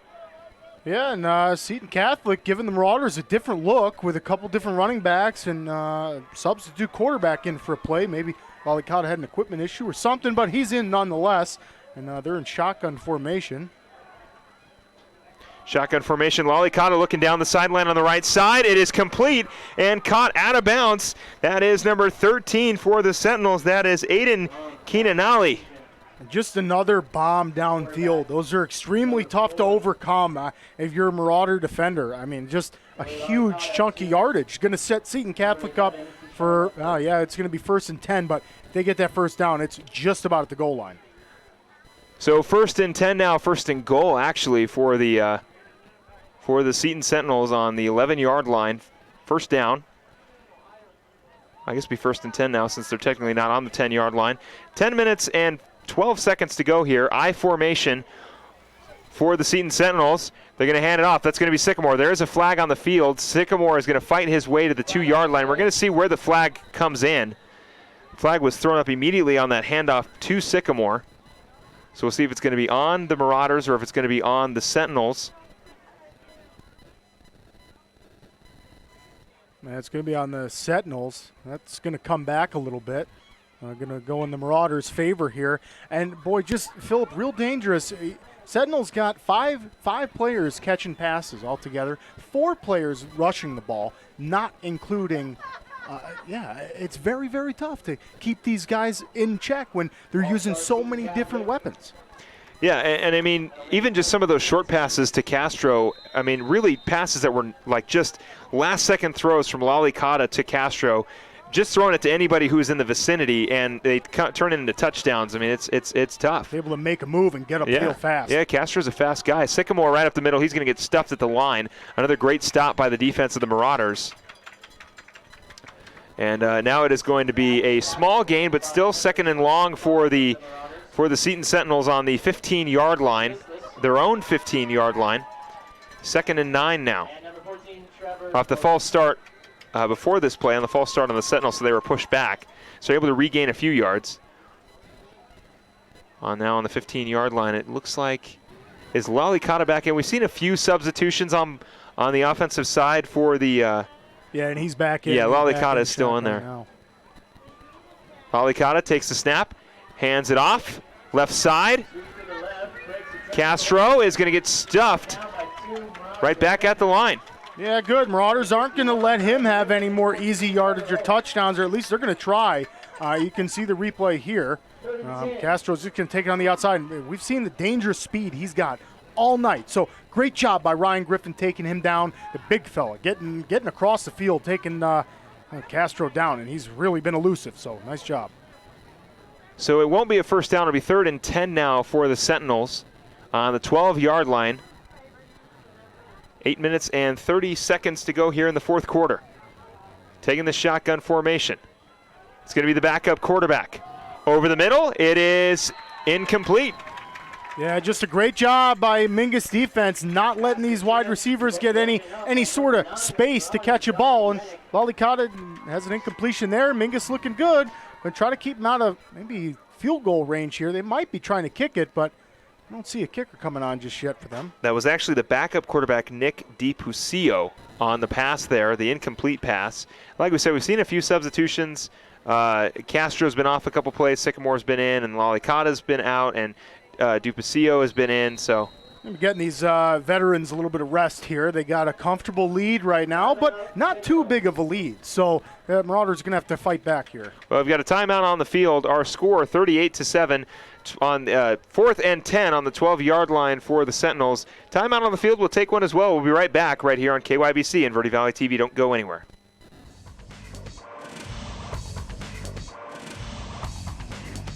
Two things we can count on every year. A new set of tax rules and great weather here in northern Arizona. Jackson Hewitt Tax Service, locally owned and operated by Lewis Rice since 1997, is here for you all year long. Your neighborhood Jackson Hewitt Tax Office will help you in all of your taxing situations. Electronic filing is always free with your tax preparation at Jackson Hewitt Tax Service. Get more in return. Call 1-800-234-1040 for an office near you.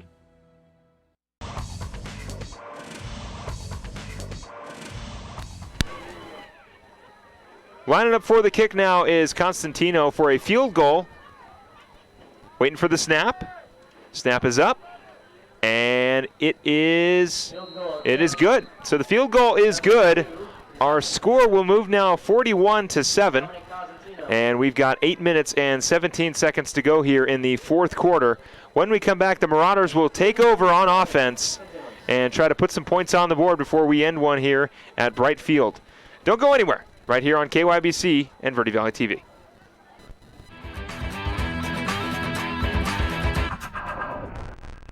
Starting in the late 1920s, Grandpa Gettle and his brothers laid the groundwork for what would become a family legacy. Almost 100 years and 100 patents later, Gettle's High Desert Mechanical continues to raise the bar of quality heating, cooling, and plumbing products and services in the Verde Valley. Call Gettle's High Desert Mechanical Heating, Air Conditioning, and Plumbing at 567-2200 or online at GettlesHDM.com, providing solutions for your comfort. Don't settle, get Gettles, and go Marauders.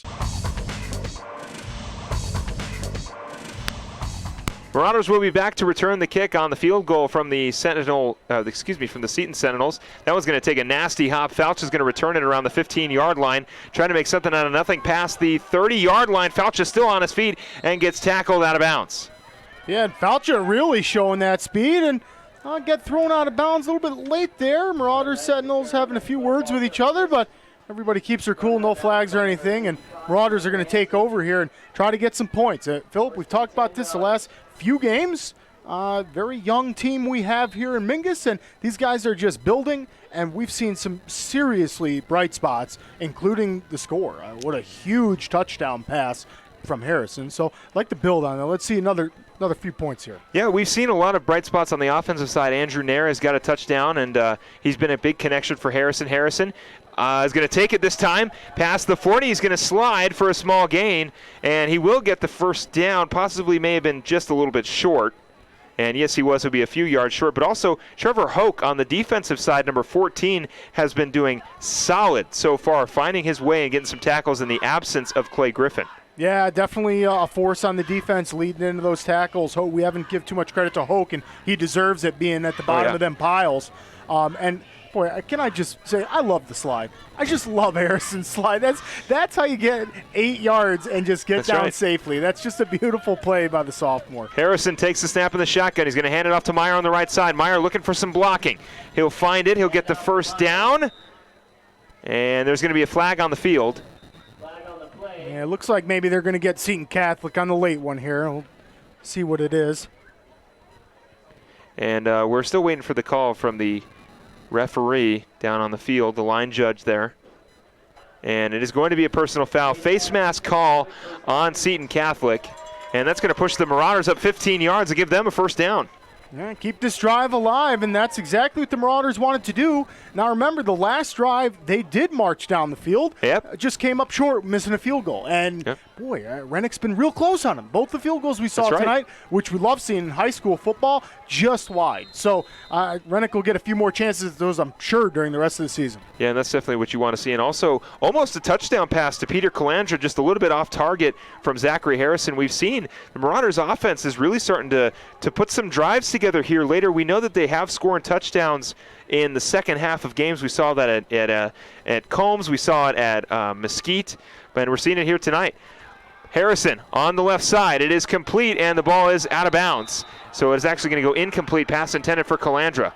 Yeah, Calandra did a good job of just kind of hanging in there. He got drilled by 2 defensive backs from Seton Catholic. That was a very intense play there for him. Harrison did a good job of getting the ball to him.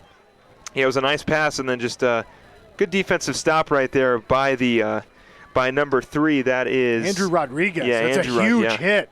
And now it didn't look like 2 of them hit. That was just Andrew Rodriguez. Woof. That's a big hit there. Ball pops right out. Yeah, but not a bad ball there to Peter Calandra. Just the defense right there to stop him. 2 wide receivers on the right, 2 on the left. Meyer in the backfield. Shotgun formation for Harrison, waiting for the snap. 6 minutes and 52 seconds to go here in the fourth quarter. Harrison takes the snap.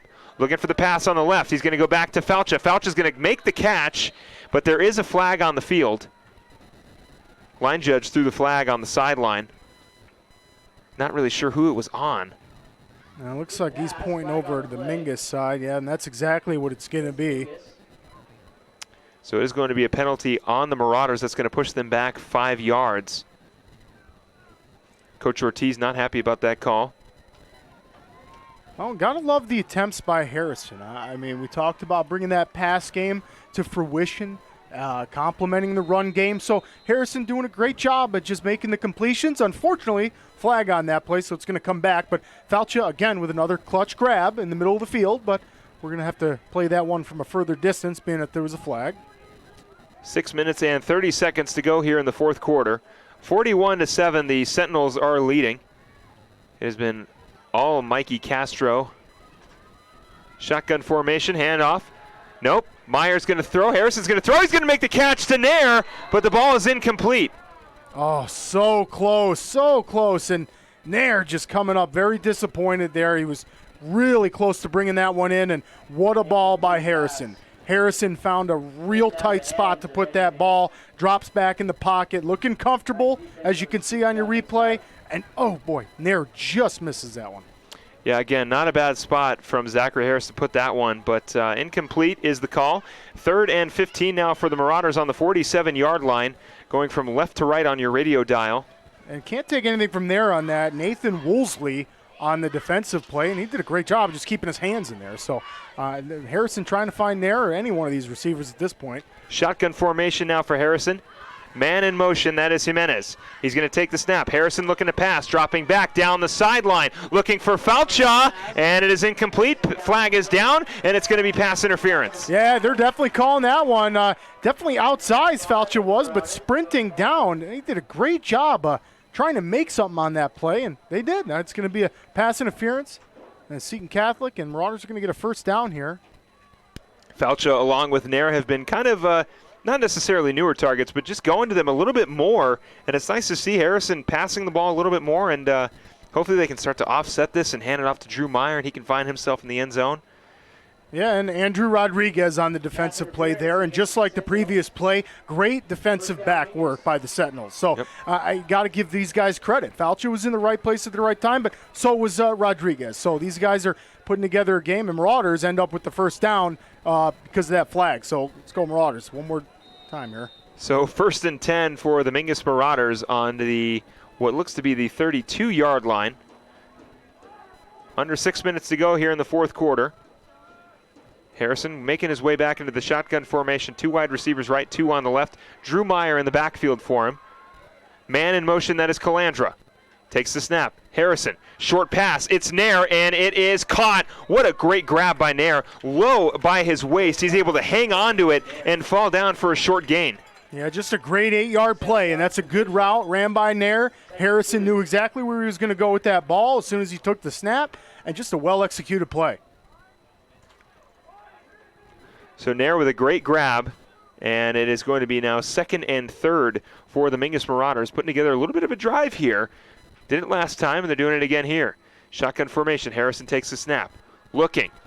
Harrison trying to get out of pressure. Still on his feet. Going to run and get out of bounds around the 20 and get the first down.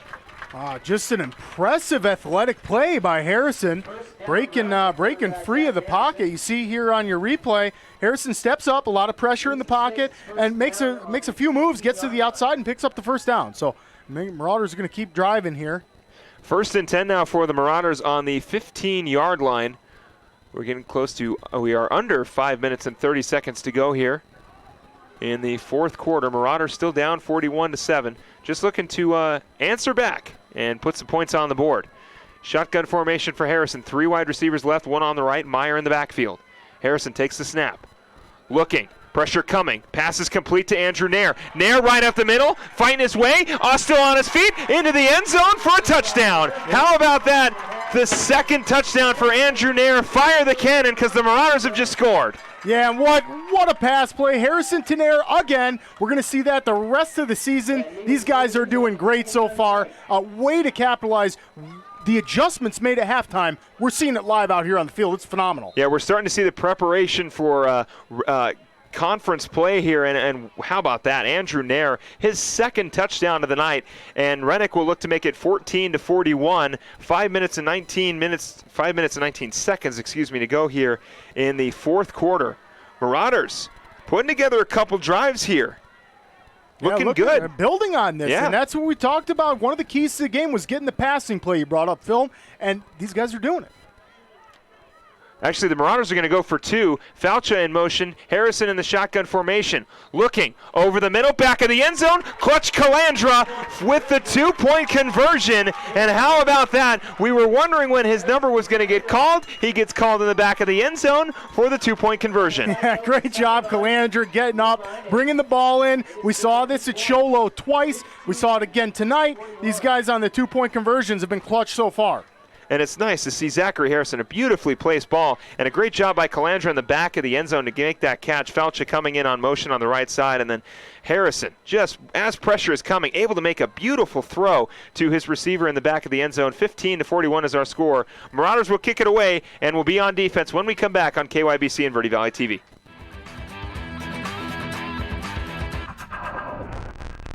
All Price Insurance on Main Street in Cottonwood is your local insurance provider for personal and commercial insurance. Call and compare 23 insurance companies for home, health, auto, RV, motorcycle, boat, or ATV. Specialty insurance and insurance bonds are no problem at All Price Insurance. Call or visit All Price Insurance today.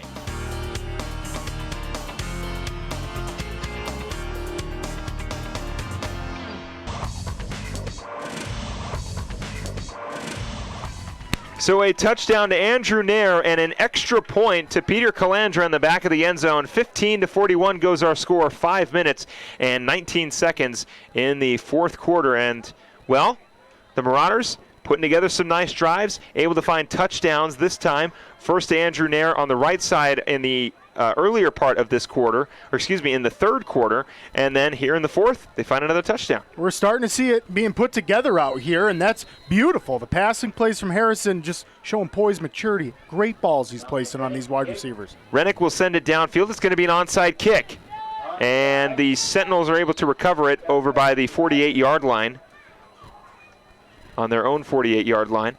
So they'll take over on offense. Yeah, you know what I love seeing too, Phillip, is Harrison come off after the 2-point conversion, and him and Coach Ortiz kind of jump up in the air, give each other a celebration. They understand they're a younger team. They understand that they might not beat some of these extremely competitive teams that we've seen, but these guys are celebrating.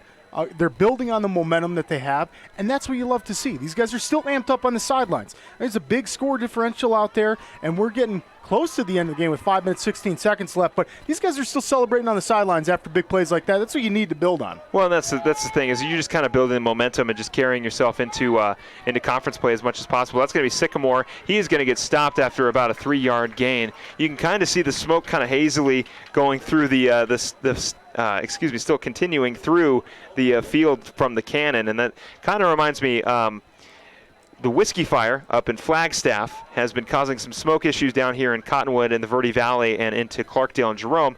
Want to let people know that that's because of the winds, and it's a possibility that might still be happening throughout the weekend. So that is the Whiskey Fire in Flagstaff. Firing operations are going on around there. I'm putting on my news editor hat because that is actually my job. But just to let people know about that.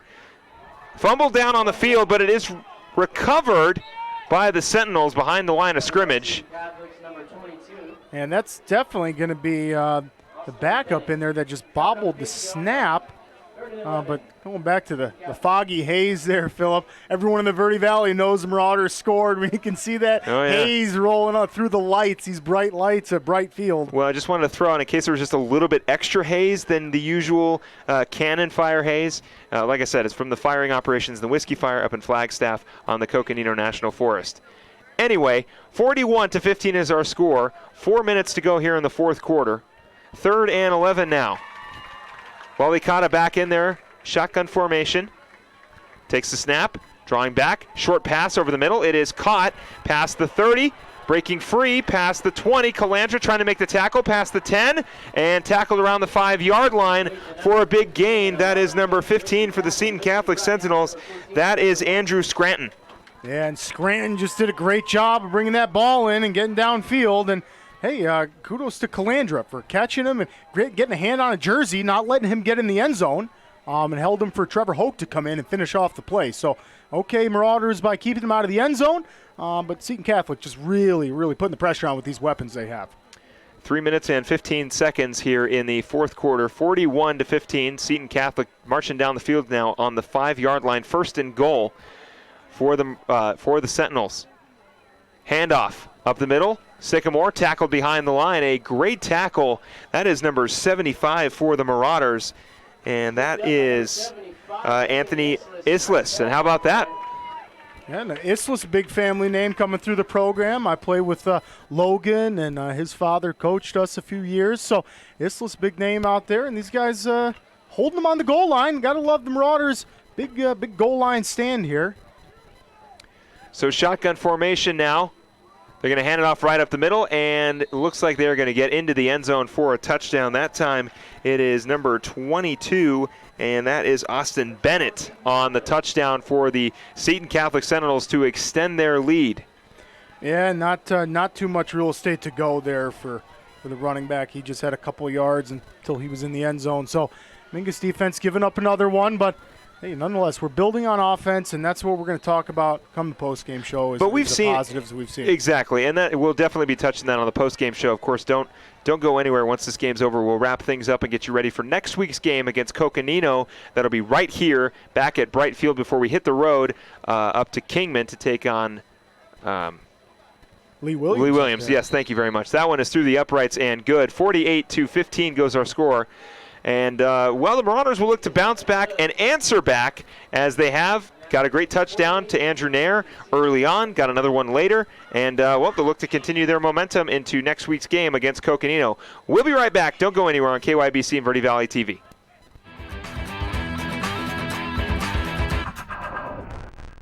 People often refer to Larry Green Chevrolet as the people place. Keeping that reputation is a priority in the community and with every customer that comes through the door. Larry Green Chevrolet, we're better and we'll prove it. If you're in the market for a new or pre-owned car, truck, van, or SUV, you'll find our selection extensive and the sales team professional and courteous. Visit Larry Green Chevrolet just off Highway 260 next to Walmart or LarryGreenChevrolet.com.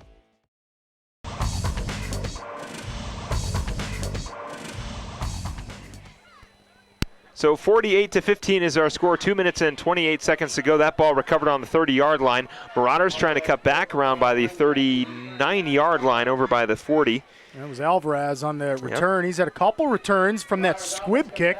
That's an awful weird kick to catch. So good job by Alvarez getting up to the 40, and Marauders will take over, trying to get another positive ending here to the game, which is what we've seen the last few weeks. Yep. I know we didn't put any points on the board last week against Mesquite, but this week we've seen a lot more positives. Passing game has come in huge this week. We're going to talk about it during the post game for sure.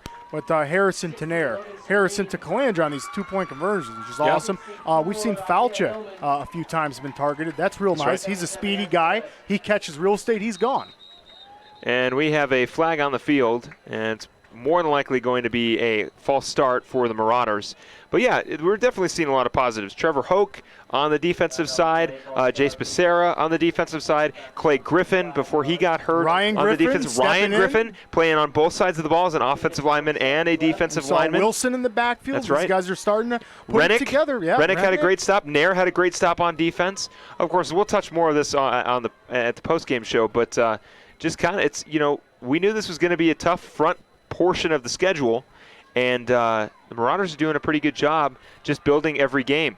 That pass is complete to Jimenez past the 40-yard line. He's going to break 2 tackles, fight his way almost for a first down, and they'll see if they give them forward progression. Yes, they will. First down for the Marauders. How about Freddie Jimenez? Yeah, nice job, Jimenez. Good job of shedding the tackle, getting upfield. You can see the replay here, and oh, boy, folks, he just made a couple moves on that and juked a few Sentinels out of their cleats and got up there for just about the first down. It looks like maybe they'll measure here. It's real close. Oh, Jimenez looks like he might be down too. And he is now down on the field. Jimenez has got his helmet off. He was carried off of that pass. He was carried over by his teammates. He's grabbing onto that ankle, it looks like. Of course, not sure if it's, not sure what the injury is. He doesn't seem to be in a significant amount of pain, just maybe a little bit of a frustrating pain for him. Yeah, maybe could be going back to cramps again. He's kind of cringing a little bit. Yeah, he's grabbing onto his calf. Yeah, I think a cramp is about right. Coach Ortiz knows that all too well. Our senior season, I had the pleasure of playing with him, and we've had our share of cramps before, and those are extremely painful, folks. And Jimenez, after a great play, is going to kind of limp off. You can see he's kind of frustrated. Of course, he wants to finish out this game, but we get him stretched out, get him some more water. We've got under 2 minutes to play here in the fourth quarter. You know, it's very important that these guys make sure they drink a lot of Gatorade, or, you know, what I used to do when I played was I drink half a Gatorade, then I'd fill it up with water, and have half water, half Gatorade, and have that for the whole rest of the game. Keep your electrolytes up, keep your hydration up. You know, just got to make sure you take the proper precautions. We know it's going to be a little hotter here in Cottonwood. It should start to cool down a little bit, but you know, for now it's still kind of a little warm. It's, you know, you're in pads, you're in pants, and you're in. You got to have electrolytes. Jersey. Now, I was a big guy, Philip. I would rather have maybe a chocolate milk on the sidelines. Chocolate milk, or okay. Maybe a soda. One of the big guys out there. But no, just all kidding aside, you got to have your electrolytes out here. It's too humid and too hot at the beginning of the season. Harrison looking right now, looking left, running into pressure, loses the ball, but it looks like he may have fallen right on top of it and recovers the ball for a loss. So you get a lot of electrolytes from a Sprite or a soda? I don't think you get any electrolytes coming from that, Philip. You just get a real sweet taste, and I'm satisfied when I kind of go out there and squat and snap that ball back to the quarterback. I guess I can understand the milk. You know, you get a little protein from the milk, and I don't know, I guess calcium? I'm sure it's not something they practice on the sidelines, but well, see, I'm lactose intolerant, so I can't even have the milk. So, well, I had to stick with the Gatorade. I would have taken it for you. I would have helped you out there. Under 1 minute to go here in the fourth quarter. 48-15 is our score. Harrison in the shotgun, takes the snap, looking downfield, long ball to Nair. It is caught. Andrew Nair with a great catch around the 2-yard line, fights off a defender and makes a beautiful grab on the right side. Just an awesome, almost 50-yard bomb downfield to Nair. And wow, what a connection. Harrison to Nair. We're going to talk about it in the postgame. You can see the replay here. Just a great pass by Harrison. Comfortable in the pocket. What a catch by Nair. Nair comes back to the ball. Beats the DB by turning around, getting himself in a good position. And you're going to see it again here on the great angle by our camera crew down there. Yeah, that's Nair's Ruben going to walk it right in. They're going to flip it over to Meyer, and I was going to say this is where Meyer should find the end zone. He will, and gets in for a rushing touchdown. Fire the cannon because the Marauders just scored and have just continued their momentum. 21-48 now is our score. They probably won't win this game. I guess you could say more than likely not going to win this game, but it's great to see that the offense is starting to click on the passing game. This time the flip to Meyer on the right side for a touchdown. He finally gets into the end zone, and this is the kind of stuff that you want to see from the Marauders going forward, putting up 21 points after getting shut out last week, and now playing against Seton Catholic and putting up a pretty good fight. For sure, and I just love that they give it to Drew Meyer to finish out the drive. Well deserved by Drew Meyer, but also Nair. I mean it's tough to not let him get in the end zone, but well deserved by Drew Meyer to find his way into the end zone and add another touchdown to his stats. Harrison in the shotgun formation. Meyer right next to him. 2 wide receivers on the left, 2 on the right. Going for 2. Falcha in motion. Harrison looking to pass, rolling right. He's going to keep rolling back of the end zone. It is Nair for a 2-point conversion. 23-48 goes our score. Give him 2 touchdowns, a beautiful catch by the end zone, and a 2-point conversion. Andrew Nair is having himself an incredible game tonight. Yeah, the Marauders are really putting together. It's a shame it couldn't be put together earlier on in this game, but nonetheless, building blocks which we're going to be talking about. Yeah, we're going to stick right here after that scoring play. We've only got 37 seconds left here in the fourth quarter. Of course, the Marauders will not win this game, but they got shut out last week 44-0. They come back with a different high-powered offense in the second half, passing the ball to Andrew Nair, finding Dakota Falcha, Peter Calandra in the back of the end zone. And now, I mean, we are and then, of course, Drew Meyer finishing off that touchdown run. I was going to say right before, I'd love to see Drew Meyer get in the end zone, and we get to see a Drew Meyer touchdown. And well, now, I mean, they're just going to continue this, and maybe we'll see a lot more of the passing game in the game against Coconino, which will be right back here at Bright Field at 6:30. Catch the pregame right here on KYBC and Verde Valley TV, and we might see more of that passing attack. Yeah, we need to, and Marauders outscored the Seton Catholic Sentinels 23-17 this half, so that's right. What we're going to have to keep doing. That's right. They've been playing great this second half, and that's what you want to see. They'll go for the onside kick again. It's not going to be long enough, but the Sentinels were able to recover regardless, so they'll take over. More than likely take a knee, but our focus now, Nick, will go towards the Coconino High School as we will be back here on Friday night to take on Coconino. Yeah, the Panthers are always going to bring tough competition into region play, playing Coconino, so we're going to see how well this tough schedule that we work as Marauders is going to bode for us. Coconino's going to bring a tough squad. They always do. The Flagstaff schools are always a tough competition, a little bit of rivalry between Mingus and the Flagstaff schools, so going to be interesting. We're back at the Cave, which is exciting as ever. We got 2 home games in a row after that long road streak, so Marauders going to build on this and carry it into next week. Yeah, and that's all you really want to do. You know, you get some great play from Zachary Harrison. You get some even better play from Andrew Nair, who really came out of nowhere this game and played fantastic. I mean, that catch over by the end zone when he cut back and was able to make the grab. Harrison is starting to find his touch through the air, and Drew Meyer finally got into the end zone. We were looking for it last week, but he's able to find it this week. Yeah, well deserved, and it was only after a huge 45-yard play from Harrison to Nair. Drew Meyer takes that handoff, walks right in. Yeah. These guys deserve that. The Mingus offense cannon goes off, and the crowd's satisfied with the way the Marauders played the second half. That's how you claw and fight back. It's a dogfight. You're down 31-0 at halftime. Yeah. That's a huge deficit. At halftime, Coach Ortiz is in there making some serious adjustments, and as a Marauder, as a player, you're thinking, man, we're down 31 points. But you come back out, and they scored, or if they didn't score on a drive in that second half, they missed the field goal. So good job by the Marauders putting it together second half. We're going to wrap things up here at Bright Field. When we come back, we'll get our postgame going and get set for next week against Coconino. Don't go anywhere, right here on KYBC and Verde Valley TV.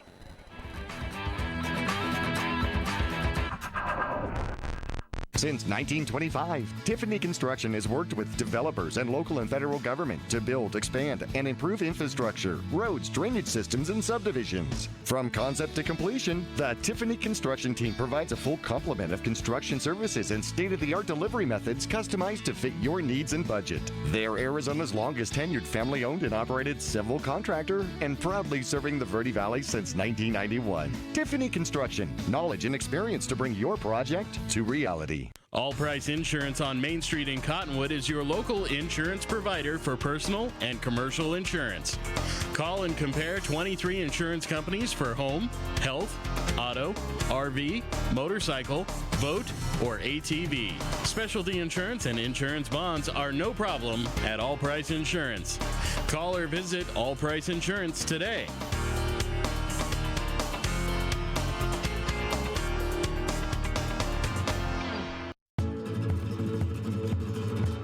Hi, my name's Crazy Tony. The reason I'm here today is to let you know what Poquito Loco is all about. Unlike the rest of the Mexican food restaurants in that area, our main focus is tacos. From street tacos to cheap tacos and everything in between. So come on down to Poquito Loco for some crazy good tacos, the newest place in Old Town. And also we are honored to offer 10% of our profits to the Old Town Mission to help less fortunate. Have a great day and be safe. People always ask us, what makes us different from other car dealers? Being different is a simple idea. We believe that everyone deserves to drive a nicer, newer car. That belief drives the entire team at Oxendale Chrysler Jeep Dodge Ram to try harder and work smarter. We're dedicated to helping you find or fix the perfect car for your life and budget. Whatever it is keeping you from driving the car you want, we'll guarantee to do our best to help you. We're Oxendale Chrysler Dodge Jeep Ram, and we are a dealer for you. Visit our showroom in Cottonwood or see all the deals at mattsays.yes.com.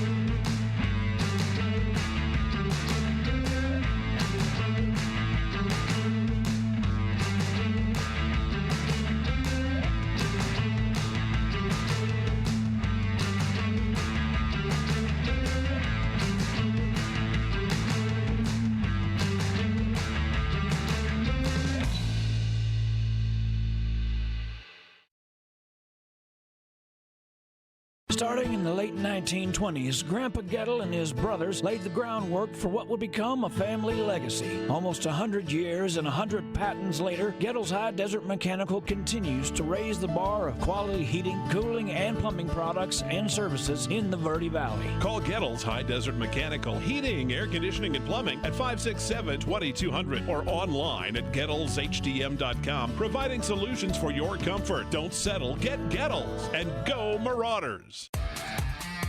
Welcome to the post-game report, brought to you by Gettle's High Desert Mechanical Heating, AC, and Plumbing Specialist, online at GettlesHDM.com. Stick around for the game recap, including Marauder highlights, scores, and stats. And now let's head back to the press box. Here's your announcers, Philip Katafabo and Nick Yatsenko.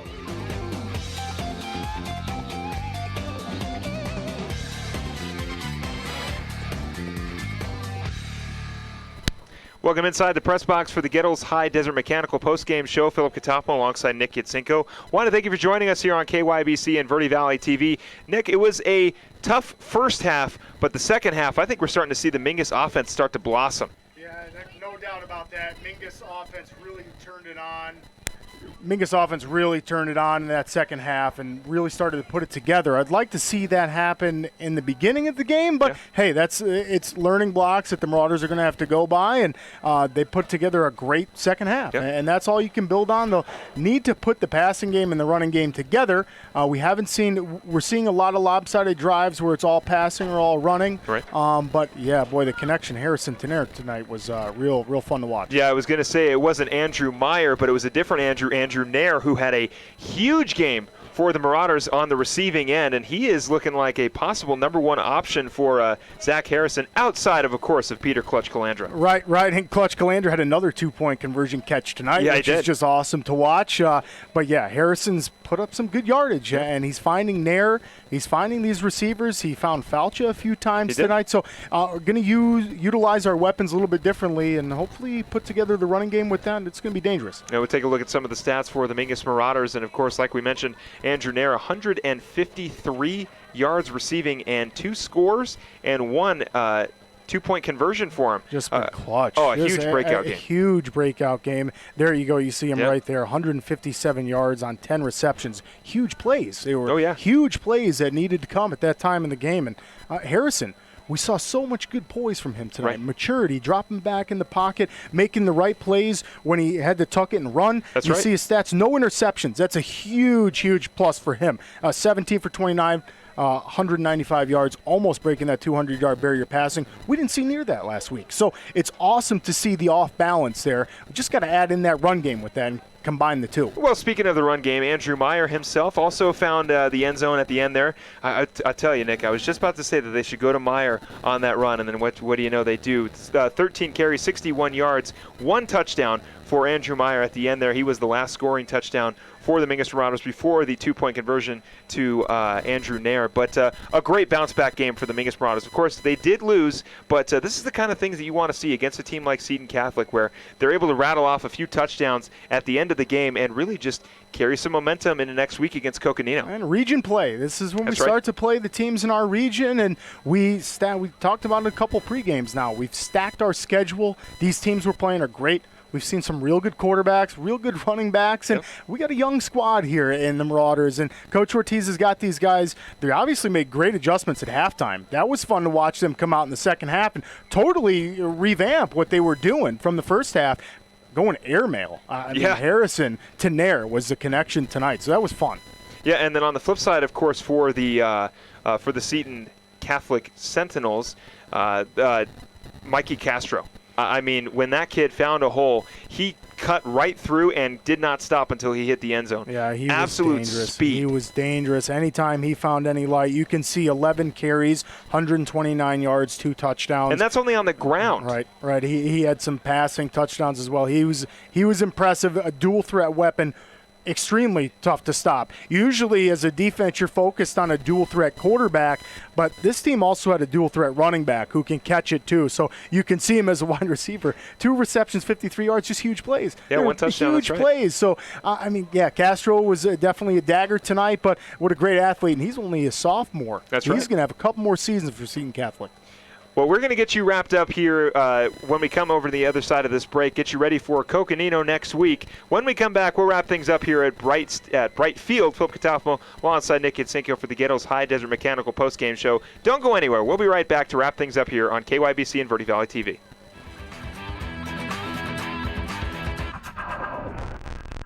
I'm Chris. And I'm Tandy, owners of Taylor Waste. We're the last local garbage company homegrown in the Verde Valley. And we want to be your first choice for residential and small business garbage service. Get a free month service when you make the switch to Taylor Waste. And enjoy monthly service as low as $14 per month. Visit TaylorWaste.com for more information. Or to start service, call Taylor Waste at 649-2662. Taylor Waste, service tailored to your needs.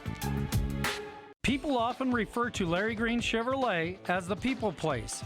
Keeping that reputation is a priority in the community and with every customer that comes through the door. Larry Green Chevrolet, we're better and we'll prove it.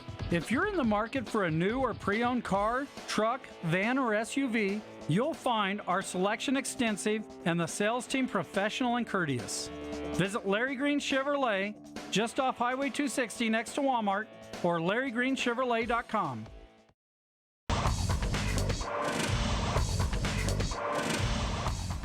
Want to welcome you back inside the press box for the Gettles High Desert Mechanical postgame show. We are wrapping things up here. The Marauders do lose this game and continue their losing streak 0-4 now, but we're getting into regional play as we take on Coconino next week right here on Bright Field. And Coconino is going to be a tough game. These Flagstaff schools have a little bit of a rivalry with Mingus. I've been there firsthand experience, and Coach Ortiz is going to have these guys fired up for next week. Another game back in the cave. A little bit of redemption definitely on the Marauders' mind. Seton Catholic had some redemption ideas tonight after their loss to Xavier Prep. So Marauders going to have to look to bounce back. You don't want to start 0-4, but like I brought up after we saw Harrison throw that touchdown pass to Nair, they come to the sidelines and him and Coach Ortiz give each other a little jump and bump in the air, and I love that. You got to keep positive, and these guys are building on that. Coach Ortiz is going to celebrate those good plays every time you make a good play. That's because by the time he's a senior, it's going to be all good plays. A lot of good plays come from Harrison, and we've seen a lot of mature and poise tonight from him. Well, the Marauders will look to bounce back here, right here at Bright Field as we wrap things up here. The Marauders do lose and go to 0-4 on the season, but we'll look to bounce back next Friday against Coconino in regional play. For Ryan Nichols, our producer, for everybody here at Verde Valley TV, that's Nick Yatsenko. I'm Philip Catafamo. We'll see you next Friday against Coconino right here on KYBC and Verde Valley TV. Have a great night. This has been the post-game report brought to you by Gettles High Desert Mechanical Heating, AC, and Plumbing Specialist online at GettlesHDM.com. We'll return next week for exciting Mingus Marauder football action on KYBC 96.3 FM, online at MyRadioPlace.com, or Verde Valley TV Sparklight Channel 1056, Suddenlink Channel 2.